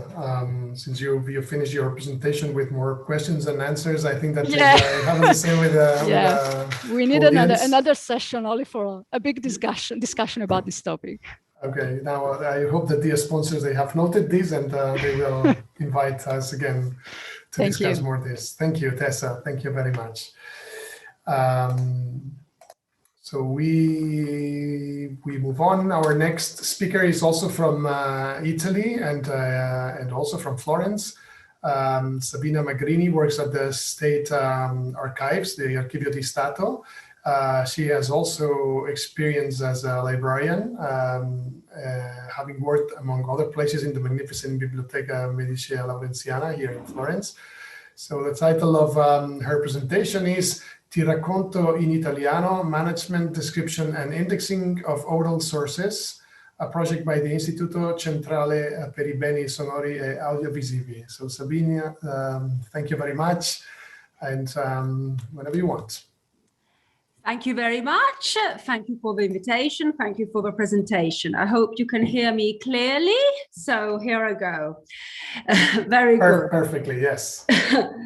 So don't know if the light is in the way or whatever. So aim of my paper is to address a number of significant issues concerning the main theme of this conference on bibliographic control in the digital ecosystem, and mainly the complex interactions that are becoming common between different areas of knowledge and knowledge management in the bibliographic universe, new ways of indexing documents, the role of Tesari in digital systems. To do so, I shall concentrate at first on the project Archivi di Paglia, that the Soprintendenza Archivistica e Bibliografica della Toscana, for whom I'm actually working now together with the Archivio di Stato. So, a project that the Soprintendenza Archivistica e Bibliografica della Toscana developed around 2014-2016. In collaboration with the Biblioteca Nazionale Centrale of Florence. For those of you who may not be familiar with the intricacies of Italian cultural administration, the Soprintendenza is a supervision agency, the local office of the Italian Ministry for Cultural Heritage Activities and Tourism, engaged in the protection and valorization of notified archives and libraries belonging to private individuals, or archives and libraries belonging to public, non-state entities in Tuscany. So, object of this project was the census of the companies and their archives which produced straw hats in Tuscany in the past, or still have connections into that world somehow today. And following, I shall illustrate the project Ti racconto in italiano, which is the result of a collaboration between the Istituto Centrale per i Beni Sonori e Audiovisivi, another office of the ministry, which concentrates its activity on the preservation and valorization of audio and audiovisual heritage. In this case, this institute of the ministry worked together with two universities in Siena, University for Foreigners and the Normal University in Siena, as well as the Biblioteca Nazionale Centrale of Florence. And this project is particularly interesting, I think, in this context, as it bears a great focus on indexing issues, and as it dates back to 2020 and still is active, it adopts state-of-the-art digital solutions. So this is the theme of my paper. So now let's go more into the detail. As concerns the Archivi di Paglia project, it is necessary to illustrate at first the context in which the idea of such a research developed. Archival records have a permanent significancy for history, science, and culture, as well as for the legal protection of individual and legal entities. As such, they can truly be considered to be a cultural asset. Amongst the archival records that the Soprintendenza Archivistica Bibliografica della Toscana safeguards, there are, since the 1970s, business or company archives. Such archives bear witness to the history, capacities, and vision of many big and small entrepreneurs in the local manufacturing industry. Tuscany has been famous since the 18th century for the production and processing of straw. The latter was used to realize the famous Cappello di Paglia di Firenze, that is the Florentine straw hat, giving work to hundreds of women employed in weaving straw into braids and hats. The tradition has continued somehow until today, and some of the older firms are still active. In all, there are around 14 firms, many of which are around a century old, which are still producing braids and hat molds. Their work and tradition has inspired the Museum of Straw in Signa, that is a little town near Florence, one of the main centers of the production of straw hats, and where, for the first time in 1714, Domenico Michelacci had the idea of starting a new kind of straw crop in order to obtain a thread that was particularly suited for weaving.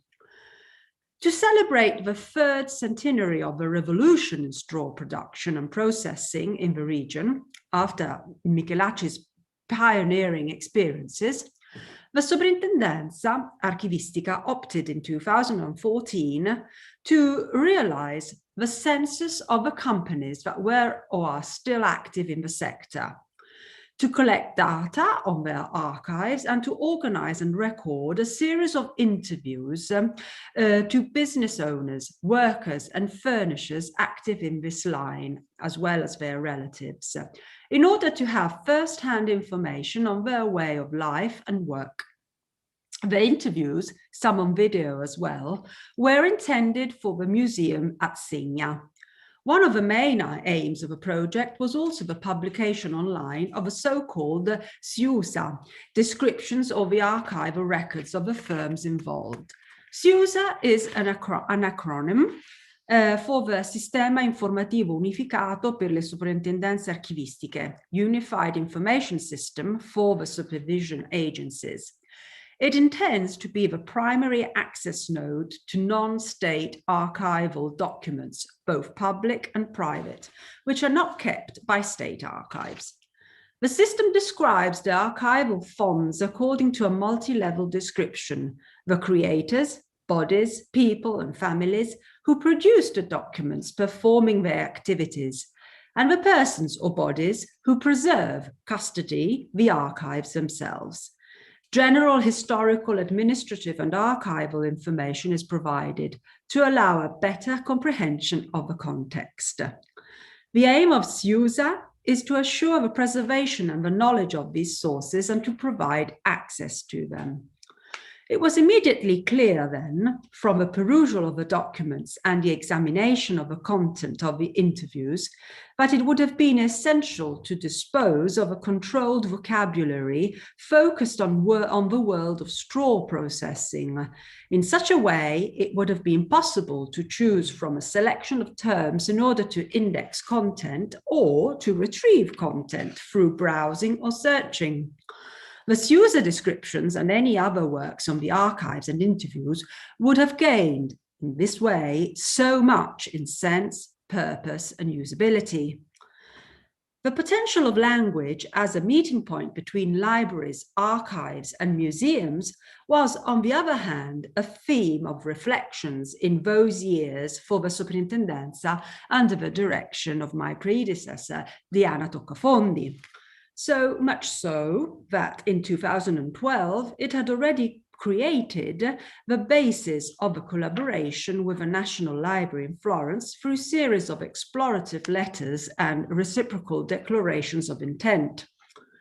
For this reason, the Soprintendenza Archivistica sought the collaboration of the Biblioteca Nazionale Centrale of Florence and specifically of the team behind the Nuovo Soggettario. The Nuovo Soggettario, that is the new subject index, is the Italian subject indexing tool created by the National Central Library of Florence for the entire system of Italian libraries, and in particular for those operating in the National Library Service. Far from being a tool in use only in the library world, the Nuovo Soggettario was, and still is, open to contributions from other areas of knowledge management and is interoperable with databases of archives and museums, as well as available in all standard formats and protocols.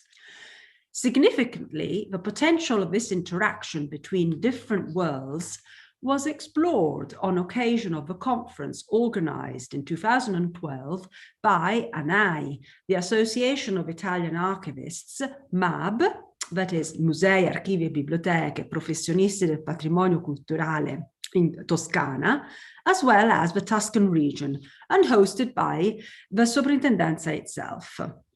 On that occasion, Emilio Capannelli, one of the archivists of the Soprintendenza, described the first experiences of collaboration between local archivists and librarians.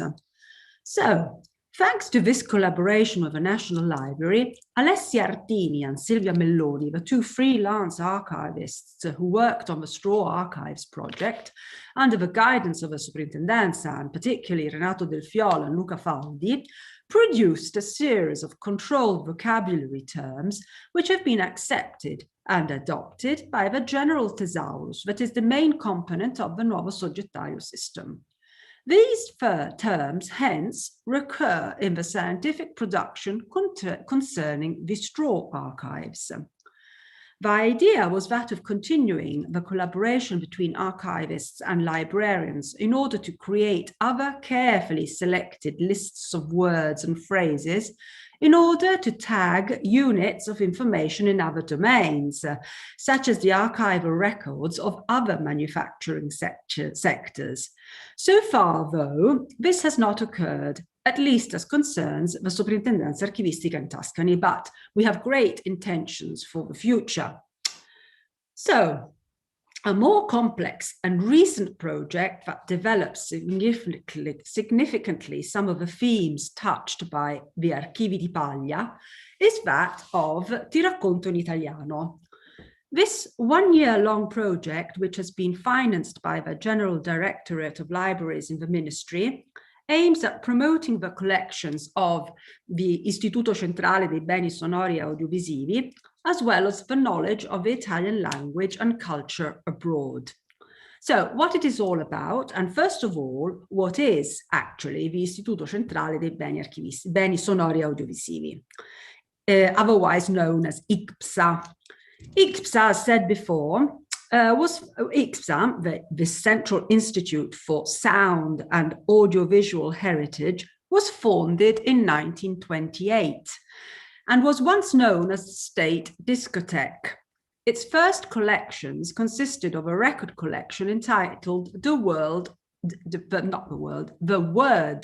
of the Great, voices collected by Rodolfo De Angelis in the first half of the 1920s.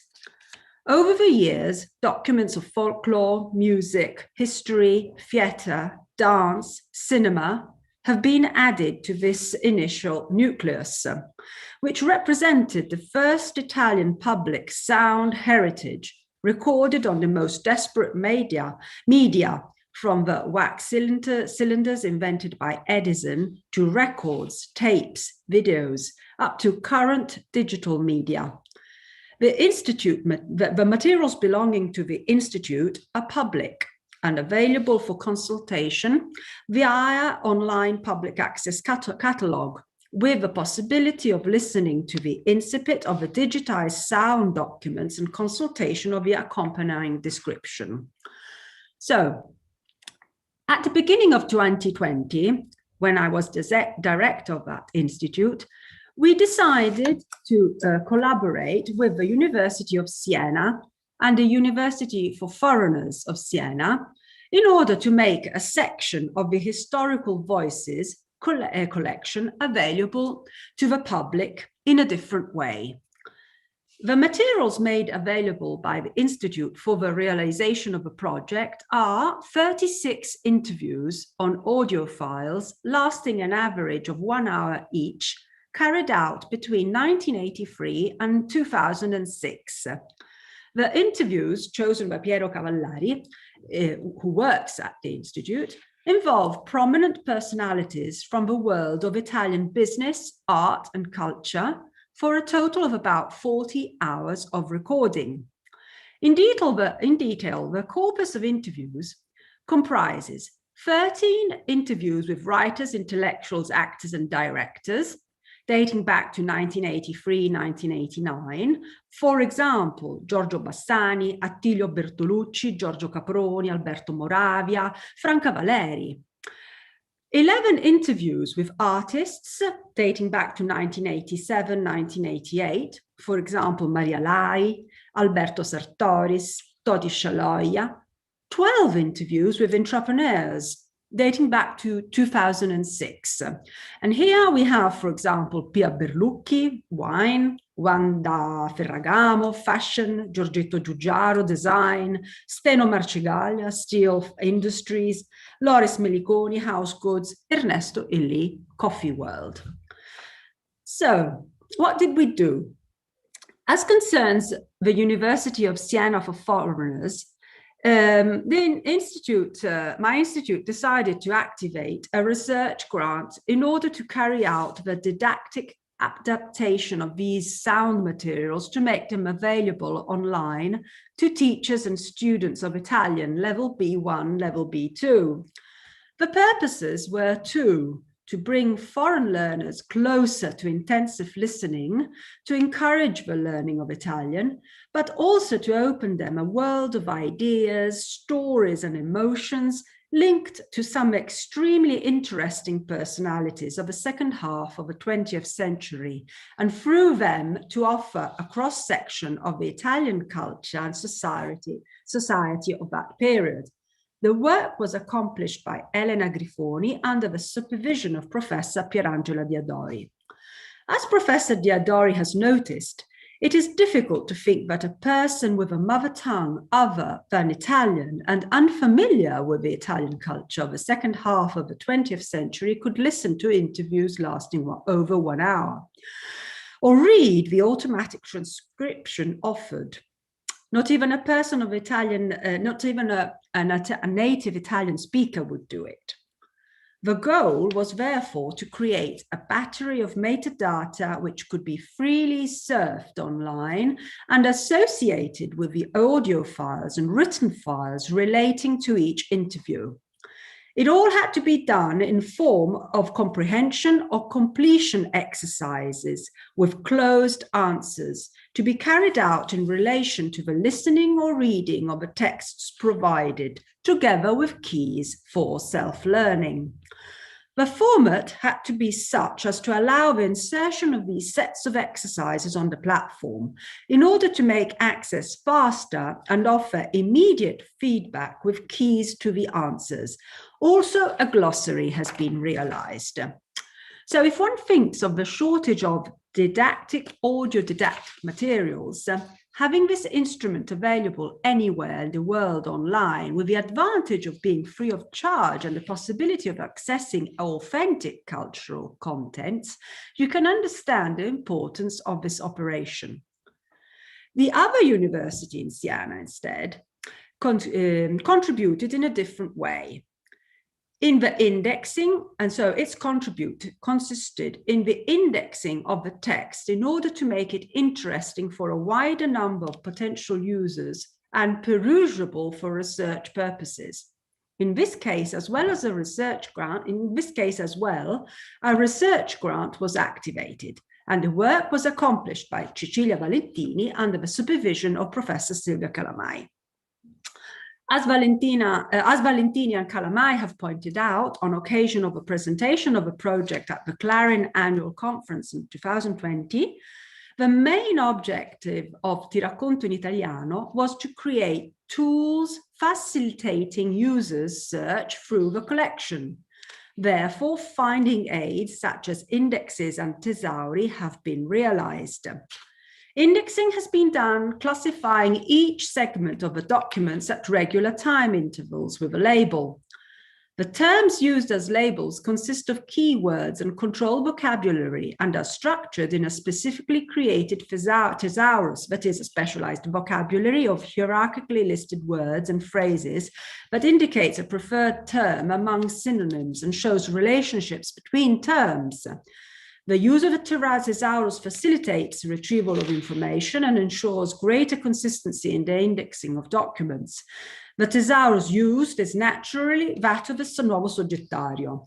The National Central Library of Florence is in fact a partner of the project, and therefore Anna Lucarelli and her team have followed all phases concerning the choice of the terms and have authorized the use of new terms proposed by Cecilia Valentini and which have now entered the nuovo soggettario. Indexing has been done via AV Indexer, a software developed by Davide Merlitti of Informatica Umanistica Pisa that makes use of SCOS, the simple knowledge organization system recommended by W3C, with the help of Stella Montanari. Once indexed, the records, as well as the thesauri, will be published on the internet portal Ti racconto in Italiano, managed by Istituto Centrale dei Beni Sonori e Audiovisivi. The process is in progress at the moment. This platform is modeled on the digital library Ti racconto la storia, online since September 2018. The latter was conceived by the General Directorate for Archives and the Central Institute for Archives in order to promote the knowledge and use of collections of oral testimonies, stories of life, and other audio and audiovisual documentation, produced on both analog and digital media and stored in public institutions, research centers, and private associations. So Ti racconto in italiano is somehow a derivation of Ti racconto la storia. So it is high time for me to show you the platform so you can see for yourselves the work that has been done and how the resources of a semantic web have been exploited in order to create a framework for creating, managing, publishing, and searching semantically rich metadata for web resources. So I'll try to share the screen. Here we are. Can you see it? Can you see it? Yes. Perfect. So this is the platform. At the moment, it's not complete because, as I said, we are publishing materials. And we have a series of contents, as you can see. As I said, we are talking about artists, architects, entrepreneurs, and writers, poets, and actors. I'll show you, I'll start from here, architects, and we can go on documents. We have one document here, Alberto Sartoris, his interview. And what I think is extremely interesting here is to show the description, the information that is given. It is possible to listen to reproduce the content of the interview. It's just an hour-long interview, but here all sorts of information and data is given and a description from the subject, la stringa di soggetto, to go from the keywords SCOS. And there's a whole panel on the metadata that are provided for the description, following, obviously, the grammar of Dublin Core and MPEG 7. And obviously the keywords in SCOS. This is being done for all the 36 interviews. I'd like to show you as well what has been done, for example, for entrepreneurs. And in this case, I'll go into the description, so same structure, the possibility of listening to the whole interview is organized all in the same way. And as concerns the entrepreneurs, Pia Berlucchi will give you a nice example of what has been provided for the study of Italian language. Here, for example, in this special, let's say, path, it's impossible to listen to some sections of an interview to Pia Donata Berlucchi, and for each section, you can answer to a series of questions.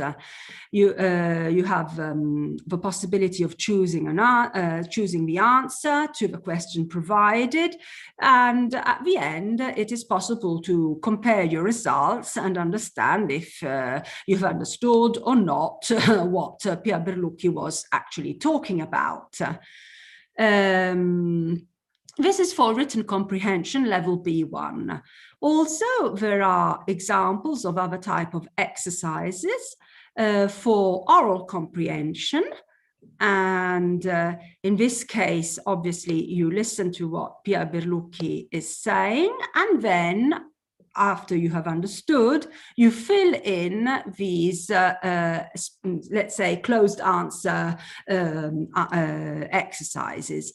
Everything has been divided into paragraphs or subject sections in order to, let's say, allow a clear sort of indexing of a text. As concerns the text, I'd like to show you how it has been done with a timing. For example, I'll go back to Sartori. So, the document, here we go. The transcription, here is the transcription. As you can see, the transcription that was done automatically and then revised has then been indexed by a time labeling. And so every segment of the text is let's say, indexed in order to be retrievable according to the, certain keywords. I'd like to show you also another type of itinerary that has been created, a theme itinerary. For example, Attilio Bertolucci, there's a possibility of listening to the poet. Spumeggiante, fredda, fiorita, acqua dei torrenti, un incanto mi dai che più bello non conobbi mai. So an Italian student of the Italian language will be able to listen and also see underneath the transcription of the text and also read commentaries on it. So these are the 3 areas that we have provided in order to put together the interviews, the key indexing, in order to provide paths to understand, comprehend, and explore texts of these 35 interesting Italians that have been interviewed by the Institute. Obviously, all of this has been done thanks to indexing. It wouldn't have been possible otherwise. So, 2 projects and 1 thesaurus, the one of the Biblioteca Nazionale Centrale of Florence. Thank you. Thank you very much, Sabina, not only for the presentation, but for discovering, at least to me, this very, very interesting source to improve Italian. I would like to ask you a question. We don't have much time for questions, actually, because we are out of time. But I wanted to ask you something. The collection, you said, has been used by professors of the Università di Pisa, di Siena. Yeah. Siena, yes. Yes, Siena. Sorry. Out of curiosity, how do you think that the interest of the professors was sort of raised on this? Thanks to the descriptive and indexing work of the librarians, the work of the archivists, or without them, because the platform is popular enough and the professors, they go and fish into the platform? The professors, it all started through a connection with the University of Siena, because Silvia Calamai, who teaches there, is a linguist, a social linguist, and she is very interested in oral resources.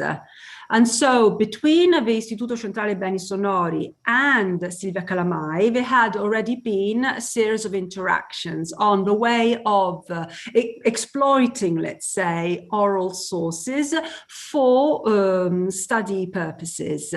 And so it sort of came naturally. Also, I had connections with Siena Stranieri.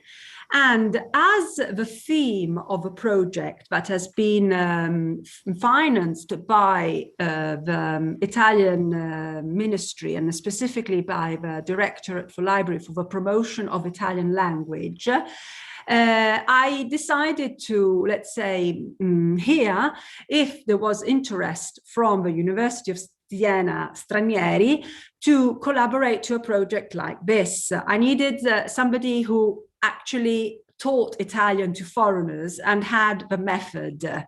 And so I brought together these two souls, let's say these two universities, two professors who had not worked together up until then.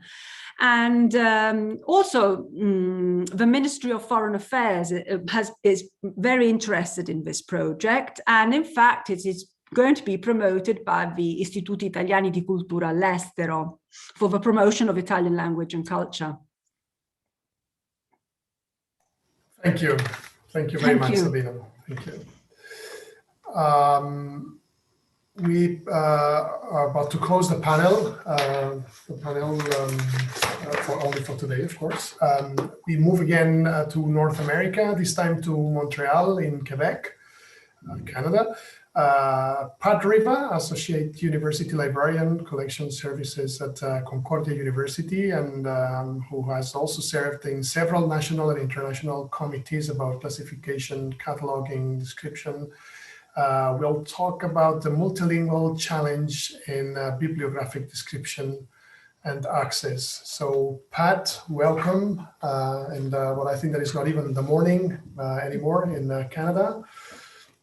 Welcome to the conferences and welcome to Italy. Grazie e mi fa grandissimo piacere stare qui con voi per questo convegno. Interessantissimo finora. Grazie a te, Pat, grazie. Complimenti agli organizzatori. Adesso vi parlo di un soggetto che mi sta a cuore e condivido lo schermo.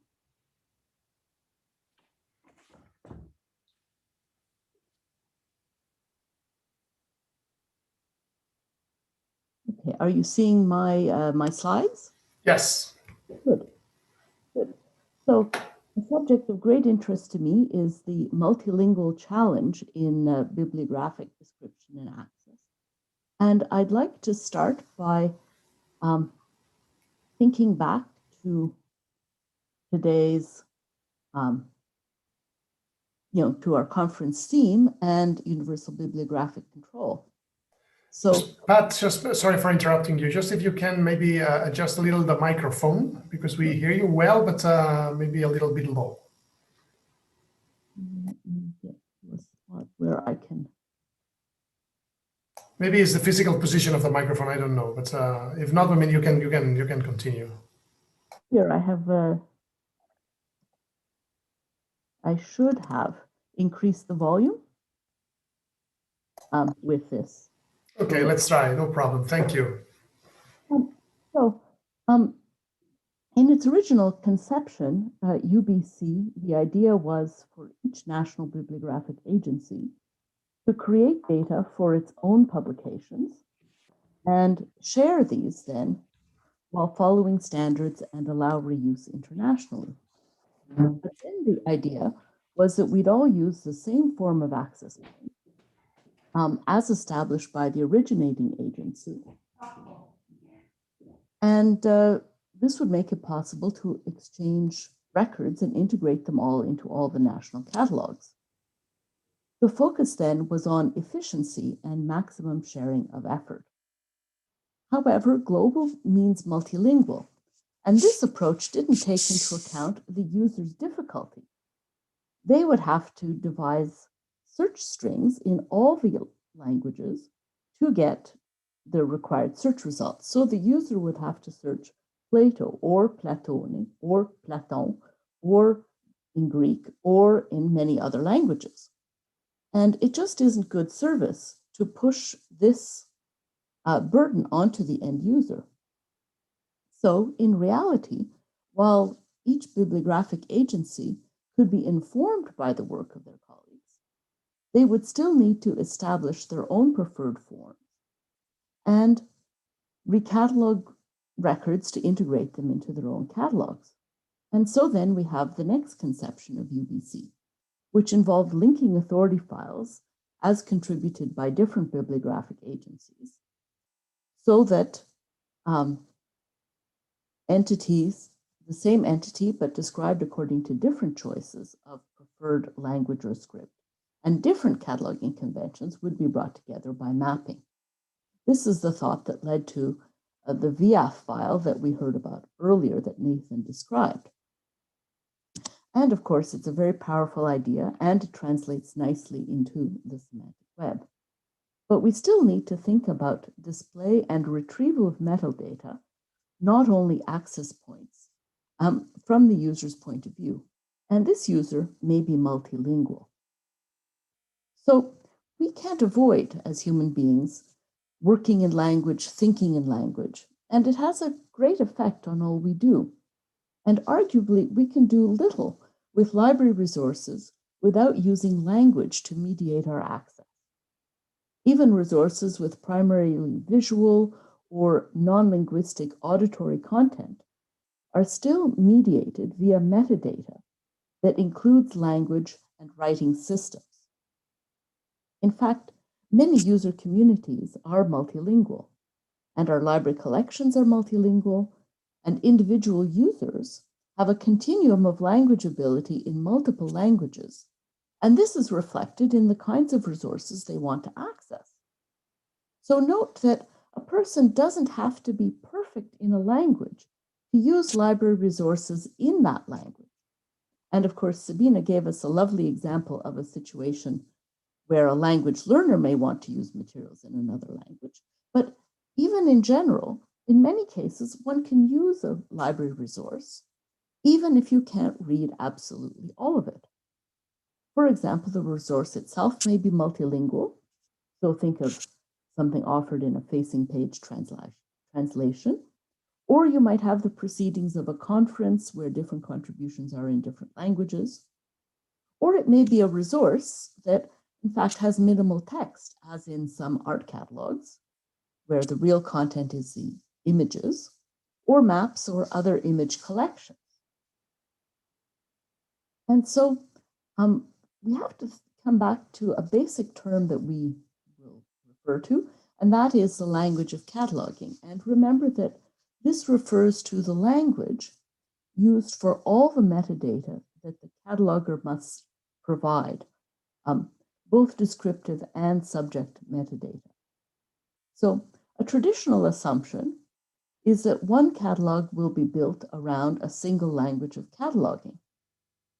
But when we come to RDA, the current cataloging code, resource description and access, it carefully says a preferred language of the agency, not the preferred language or single language, and so allows for multilingual cataloging agencies. But on the other hand, little is said about the practical consequences of having multiple preferred languages working together in a single catalog. In fact, common practices in this area have not really emerged. So, although I have been thinking about this topic for several years, it is still fuzzy to me what exactly is meant by a multilingual or bilingual catalog. And in fact, the catalog we want depends on what we think our users will need. So, are we serving a population that uses only one language and is minimally interested in other languages? Then a traditional catalog with a focus on a single language is best suited. All resources, regardless of the language of their content, and to the extent that materials in those other languages are even collected, are described and accessed via a single language. Or is one library serving multiple distinct subpopulations, each with its own language and likely to be interested only in its own material? Then you may find that a solution similar to what Library and Archives Canada has long applied, the bilingual cataloging policy, may be suitable. Now, in this policy, the way it works is that French language resources are described in French, English language resources are described in English, bilingual resources are described in both languages. This means using two distinct records, so one in each cataloging language, and all other languages, well, they're described in English only. So this creates language silos, and keeps users in some sense into their own linguistic groups. The user interacts with metadata curated to be appropriate to the user's chosen language. So this separation can go even to the extent, in some cases, of having distinct catalogs. And I know that often will make sense for situations where completely different writing systems are being used, but not always. And of course, there are many other models. And my aim today is not to list every possible model. Now, in yet another population, individuals may be actively using multiple languages, and users want to search once and retrieve relevant material regardless of the material's language. And this is the use case that's of interest to me today. Now, much of my thinking has grown from the context of my own library, a university library, which is part of a consortium of all 18 university libraries in Quebec. Now, Canada is bilingual English-French federally, but at the provincial and territorial level, this varies. So the official language of Quebec is French. Of the 18 universities in Quebec, French is used as the language of instruction for 15 of them, and the other 3, including Concordia, teach in English. Now, in all our libraries, we catalog in the language of instruction of the respective university, but of course we collect in both English and French, and indeed in many other languages depending on our programs. Our combined user population, putting the faculty and students of all 18 universities together, includes a whole spectrum then of English and French language speakers, scholars with reading knowledge of languages, and many international students, immigrants, and first-generation Canadians. And thus, the consortial catalog must bridge this language gap for the user, at least providing for English and French bilingualism. And so after 2 years of preparation, in the summer of 2020, we launched our new consortial catalog named Sophia. So there are many issues that went into and many things that we thought about in working on this. And one of them was thinking about adapting to the user's language preference in display. And one way to do this would be to store a single record in one language of cataloging or the other and transform it for display according to the user's desired language.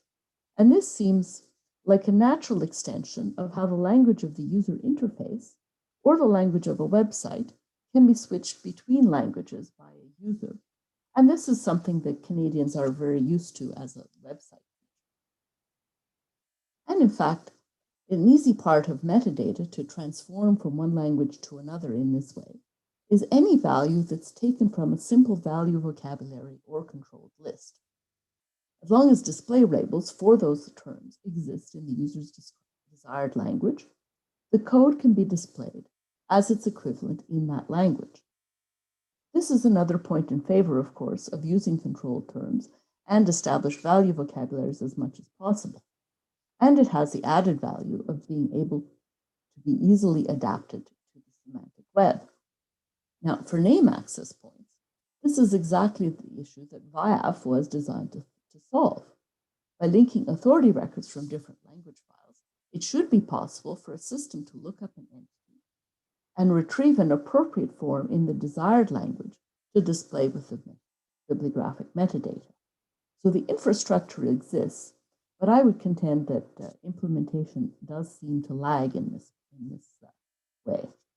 Now, another tactic, another approach, is that instead of having a single record and transforming it for display, is to take multiple records done according to different languages of cataloging and link them to each other. Then the appropriate record from this set can be selected for display according to the user's context. And so a single cataloging agency that's applying stable cataloging practices in its own catalog can have quite a bit of control on the quality of linkage that will happen between the different cataloging of language language of cataloging records for the same resource. On the other hand, the strength of a consortial catalog, like the Sophia catalog, was pulling together the effort of different libraries, and that meant pulling together metadata contributed by different agencies, each working in its own language. And so then the question shifts to one of recognition that the different sets of metadata apply to the same resource and how to reliably make that link. So standard identifiers, of course, can be a start. And it should be an objective criterion that doesn't really depend on the agencies involved. It's also external in some way to the metadata of any transcribed data. So another thing, of course, that can be done is to match the description. And so this would be done from elements of the description that come directly from the resource. Now, if we think about what's in the descriptive record, much of the descriptive metadata depends on the language of the resource itself, at least the language of the resource's identifying information. And this data serves as a surrogate for the resource, and of course, is not to be transformed when playing with the record for display. All the transcribed data, so the manifestation statements, depends on the language used in the resource, so the title proper, and statements of responsibility, of addition, of series, and of course, any notes quoted for the resource. Although in some cases, this data does not fully reflect the language of the content. For instance, in our previous speaker's title, which began in Italian, but then she spoke in English, but usually these correspond.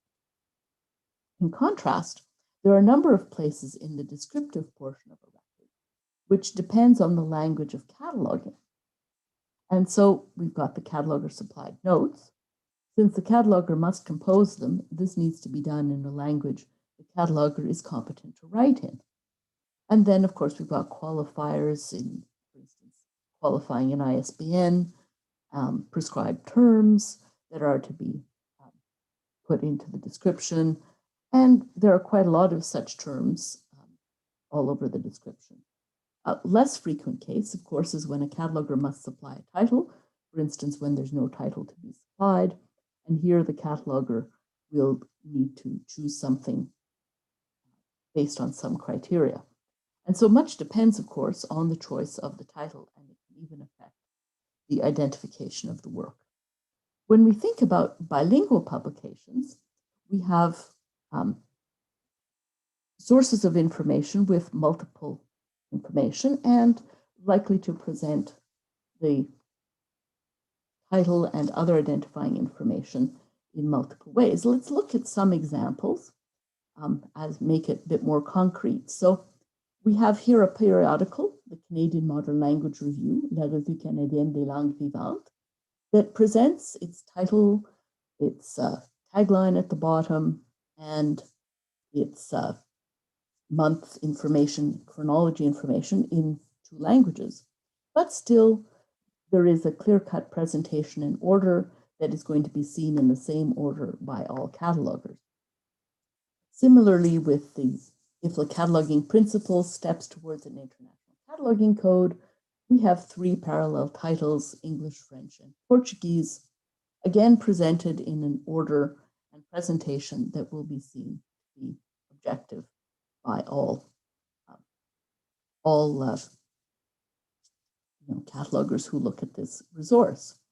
Another kind of thing which often has multiple information is, for instance, this little bilingual dictionary from Romansh Ladin Valader to French. When you get to the title pages, you see that there's a left-hand title page, which is in Ladin, and a right-hand title page, which is in French. And so there is, again, a clear-cut presentation in order. But another kind of little publication is the TED-BESH publication. And these are designed to present 2 languages in exactly equal terms as a sort of a layout technique. And so both languages are presented exactly equally two title pages and neither predominates. Now, an interesting thing about these, of course, is that it is a specialized layout and not extensible to going beyond two languages, as it's just not feasible to do it otherwise. I've got one here in hand, which I don't know if you see on the camera, but I've also got some images of it. But when it's folded up, you see one or other of these covers. When you open it out, as I've taken in the screenshot, you see that both covers are attached, and this way up, or is it this way up? When you open it up to look at the title pages, of course, opening it from one direction, you have one title page. Opening it from the other way up, you have a different title page. And here we have the text running together towards the middle. And the French text ends on page 60. But in fact, because English is more compact to typeset, English actually ends a couple of pages earlier. So here we have a little question for cataloging, a bit of a paradox. Which way is up? And in fact, there is no objective criterion for choice of which of these title pages to work from. So the choice of title page is arbitrary, and one criterion that is generally used is based on choosing the title page that matches the language of cataloging, if there happens to be one. And so that's awkward for our matching situation, for machine matching, because of course the two different records will not line up. And in fact, there's a bit of another cataloging conundrum. Does one describe such a publication as a whole, or does one describe it as two resources that happen to be issued with each other? And that adds another layer of complexity, because if the system tries to compensate to match the two English-French records taken from different title pages as being the whole resource, then one can accidentally overcompensate and match two distinct little publications simultaneously published in English and French, but in two physical resources, which of course should not be matched. And so this adds a little level of difficulty to the whole situation, and is not as infrequent as all that, particularly not for us in Canada. Now, one topic I haven't discussed, but is very important for providing service is, in fact, subject searching. What would the user's subject search experience be like in a bilingual or multilingual catalog? In a situation like the one we find ourselves with the Sophia catalog, the user may well enter a subject search in their dominant language without considering that subject access may have been provided only in the language of cataloging of the holding institution, and therefore their retrieval could be incomplete. And so to avoid putting the responsibility over onto the user to have to think of equivalent terms in multiple languages, in Sophia, we've integrated some strategies for expansion of the user's search query. Of course, with a single search language, one can still do a search expansion by finding preferred forms from the authority file to expand the user's entry vocabulary to match the preferred vocabulary actually found in records. But search expansion can be done with other language equivalents as long as you have a good source in a quality authority file. And for English and French topical searches, this quality source is the Répertoire des Vedettes Matières from Laval University. It's a subject authority file used in Canada in French. And in this file, the Library of Congress subject heading equivalents are carefully recorded in linking fields. And this mapping has been carefully maintained by the editorial team throughout the years. And this linkage allows indexing English to French and French to English, so in both directions.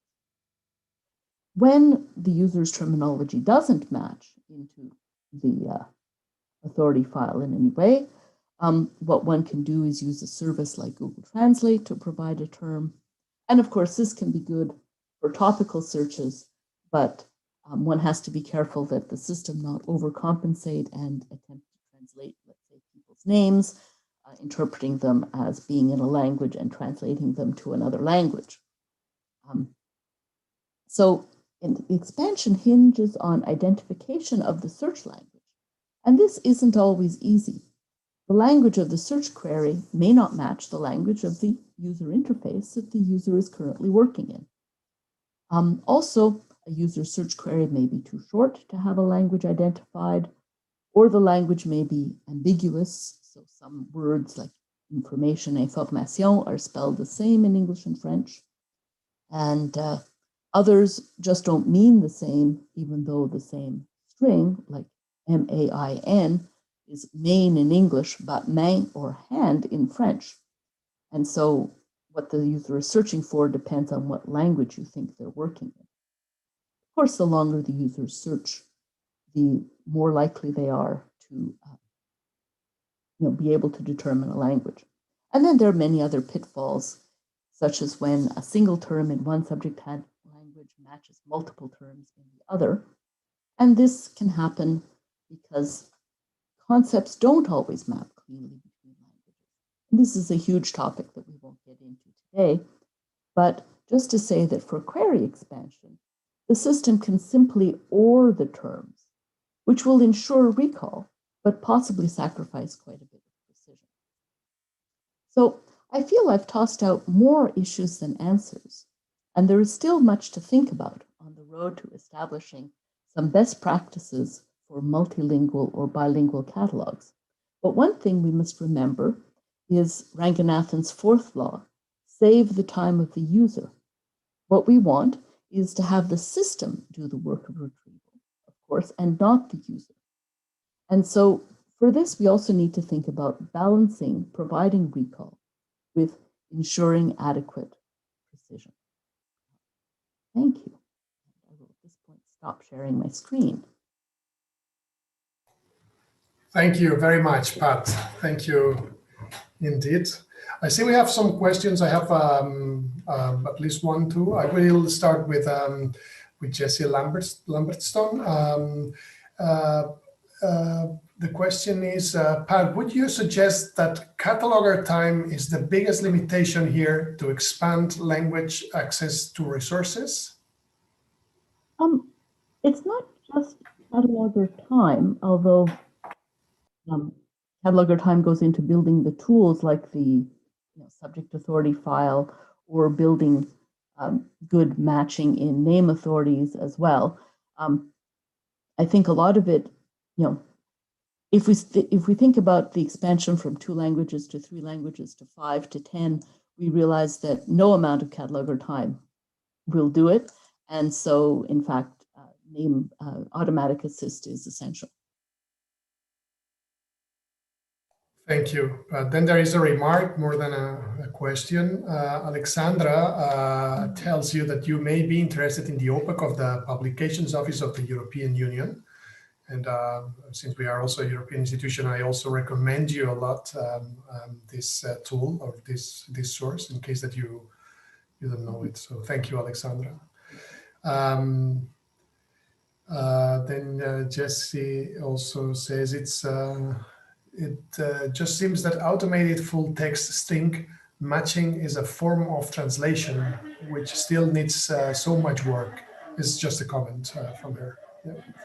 Yes, I need to get to this. And sometimes it's fine, but sometimes it's so dangerous. So, yeah. So let me try to read also a question from Aphrodite because I haven't seen it until now. So I hope that there is a question. I'm not familiar with RDA, but I've been wondering, why isn't it common to use the 7XX, no? So 700 authority field to create links between different lingual versions of the same entity? And she continues, but the question is that one. Well, making the links, I guess, depends on a commitment as to which authority files you want to link. So, when, for instance, for Library and Archives Canada, they clearly have a bilingual mandate as a Canadian federal institution. And so, of course, there is a great deal of interest in terms of making sure the two languages fit together. And so there's a policy choice about which links are going to be made. But when one just says, well, let's link out in general, you have to decide sort of editorially and policy-wise which links you want to make. So that's why,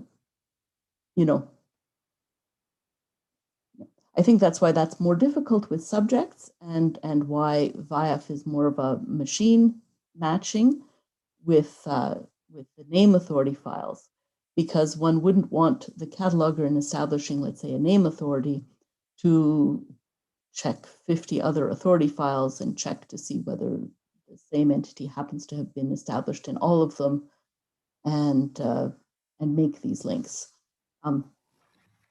So for Library and Archives Canada, the link is made in the name authorities English French by the cataloger as they're working. In the RVM subject authority file, the link is made manually by the editorial staff as they're establishing the subject authority. And so those ones are encoded directly in the records. Everything else for the name authorities is done through the matching of VIAF, which the Canadian files are members of VIAF as well. Thank you. There is another question from Agnes. I know that we are a little out of time, but I will try to ask you this and maybe a very last question. Agnese Galeffi says, if I don't go wrong, this is the very first presentation dealing with bibliographic records, a term considered old-fashioned by many librarians. I would like to ask Pat if they have considered alternative options that manage old records. Well, this was a pragmatic project, and we worked with what we have. And in fact, one of our goals was to leverage the data that the 18 libraries already had as much as possible. And also, of course, we were not building our own system from scratch with our own developers. We were going out to tender, and I didn't make that terribly clear, but in the end, we selected WMS from OCLC. So we're working within WorldCat, bibliographic records. So the matching needs to work on the records that we have. If one were implementing something where one was inputting everything from scratch, one might work completely differently. Or if one was not trying to buy a library management platform off the shelf, one might work differently. But yeah, the pragmatic aspect of this project meant that we were working with the kind of legacy data we had. We were also, something I didn't speak about, very interested in presenting availability information to users. So the items and whether they were borrowable or not, and whether they were currently available, was of course something that was very important to us to be able to present. And that's a fun thing to talk about as well, but at another time. Thank you. Very last question from me, if I can. How easy and how useful would be, or is, if it exists, because I don't know if that something like this exists, to partner with multilingual institutions, libraries, in order to standardize methods in regard to bibliographic description. Because we have librarians, we have all sorts of consortiums, associations, networks. I haven't ever heard of any association of libraries that, by our nature, we work with multilingual collections and multilingual users. No? Like in some geographies like yours, Alexandra put here the collections of the European Commission, the European University Institute, and some other geographies in the world that by nature, they have two languages in the same place. So how useful would that be? Is it necessary, or it's something that it's useless and superfluous because... You know, I have never heard of an association of libraries in multilingual context. And it could be interesting to exchange. There are different configurations of multilingualism. So one of the things that's unusual, and and in fact took some explaining about our Quebec situation, was that once we put together our 18 libraries, we were wanting to do a multilingual service. But individually, each of us was looking in our own language of teaching, which was a single language of teaching. Other universities in Canada exist that in fact teach bilingually and therefore have a different viewpoint. And of course, federal government libraries also have the viewpoint that two languages. But we have this sort of awkward and unusual way, which is not the same. So I think that if you are working directly multilingually, you have a different perspective on this question than we did in Quebec. And also, since we're university libraries, but not national libraries, and we don't control the authority file ourselves, again, we have a different perspective as to what we can do, because, you know, a solution of, oh, well, just create your own authority file was like, no, we can't. We need to use the existing authority files that our data is already matched to. So I think these different perspectives can inform each other, and I think that multiple solutions need to be used in a pragmatic context to have multiple different streams feeding together. Yeah. Thank you very much, Pat, for the presentation and time answering our questions. Thank you very much. And I think that it's time to close the panel today. So I would like to thank very much all the speakers. It has been a long panel, but at least to me, and I hope that for many of you, it's been interesting, inspiring, and sometimes even enlightening on matters that or issues that I didn't know much about.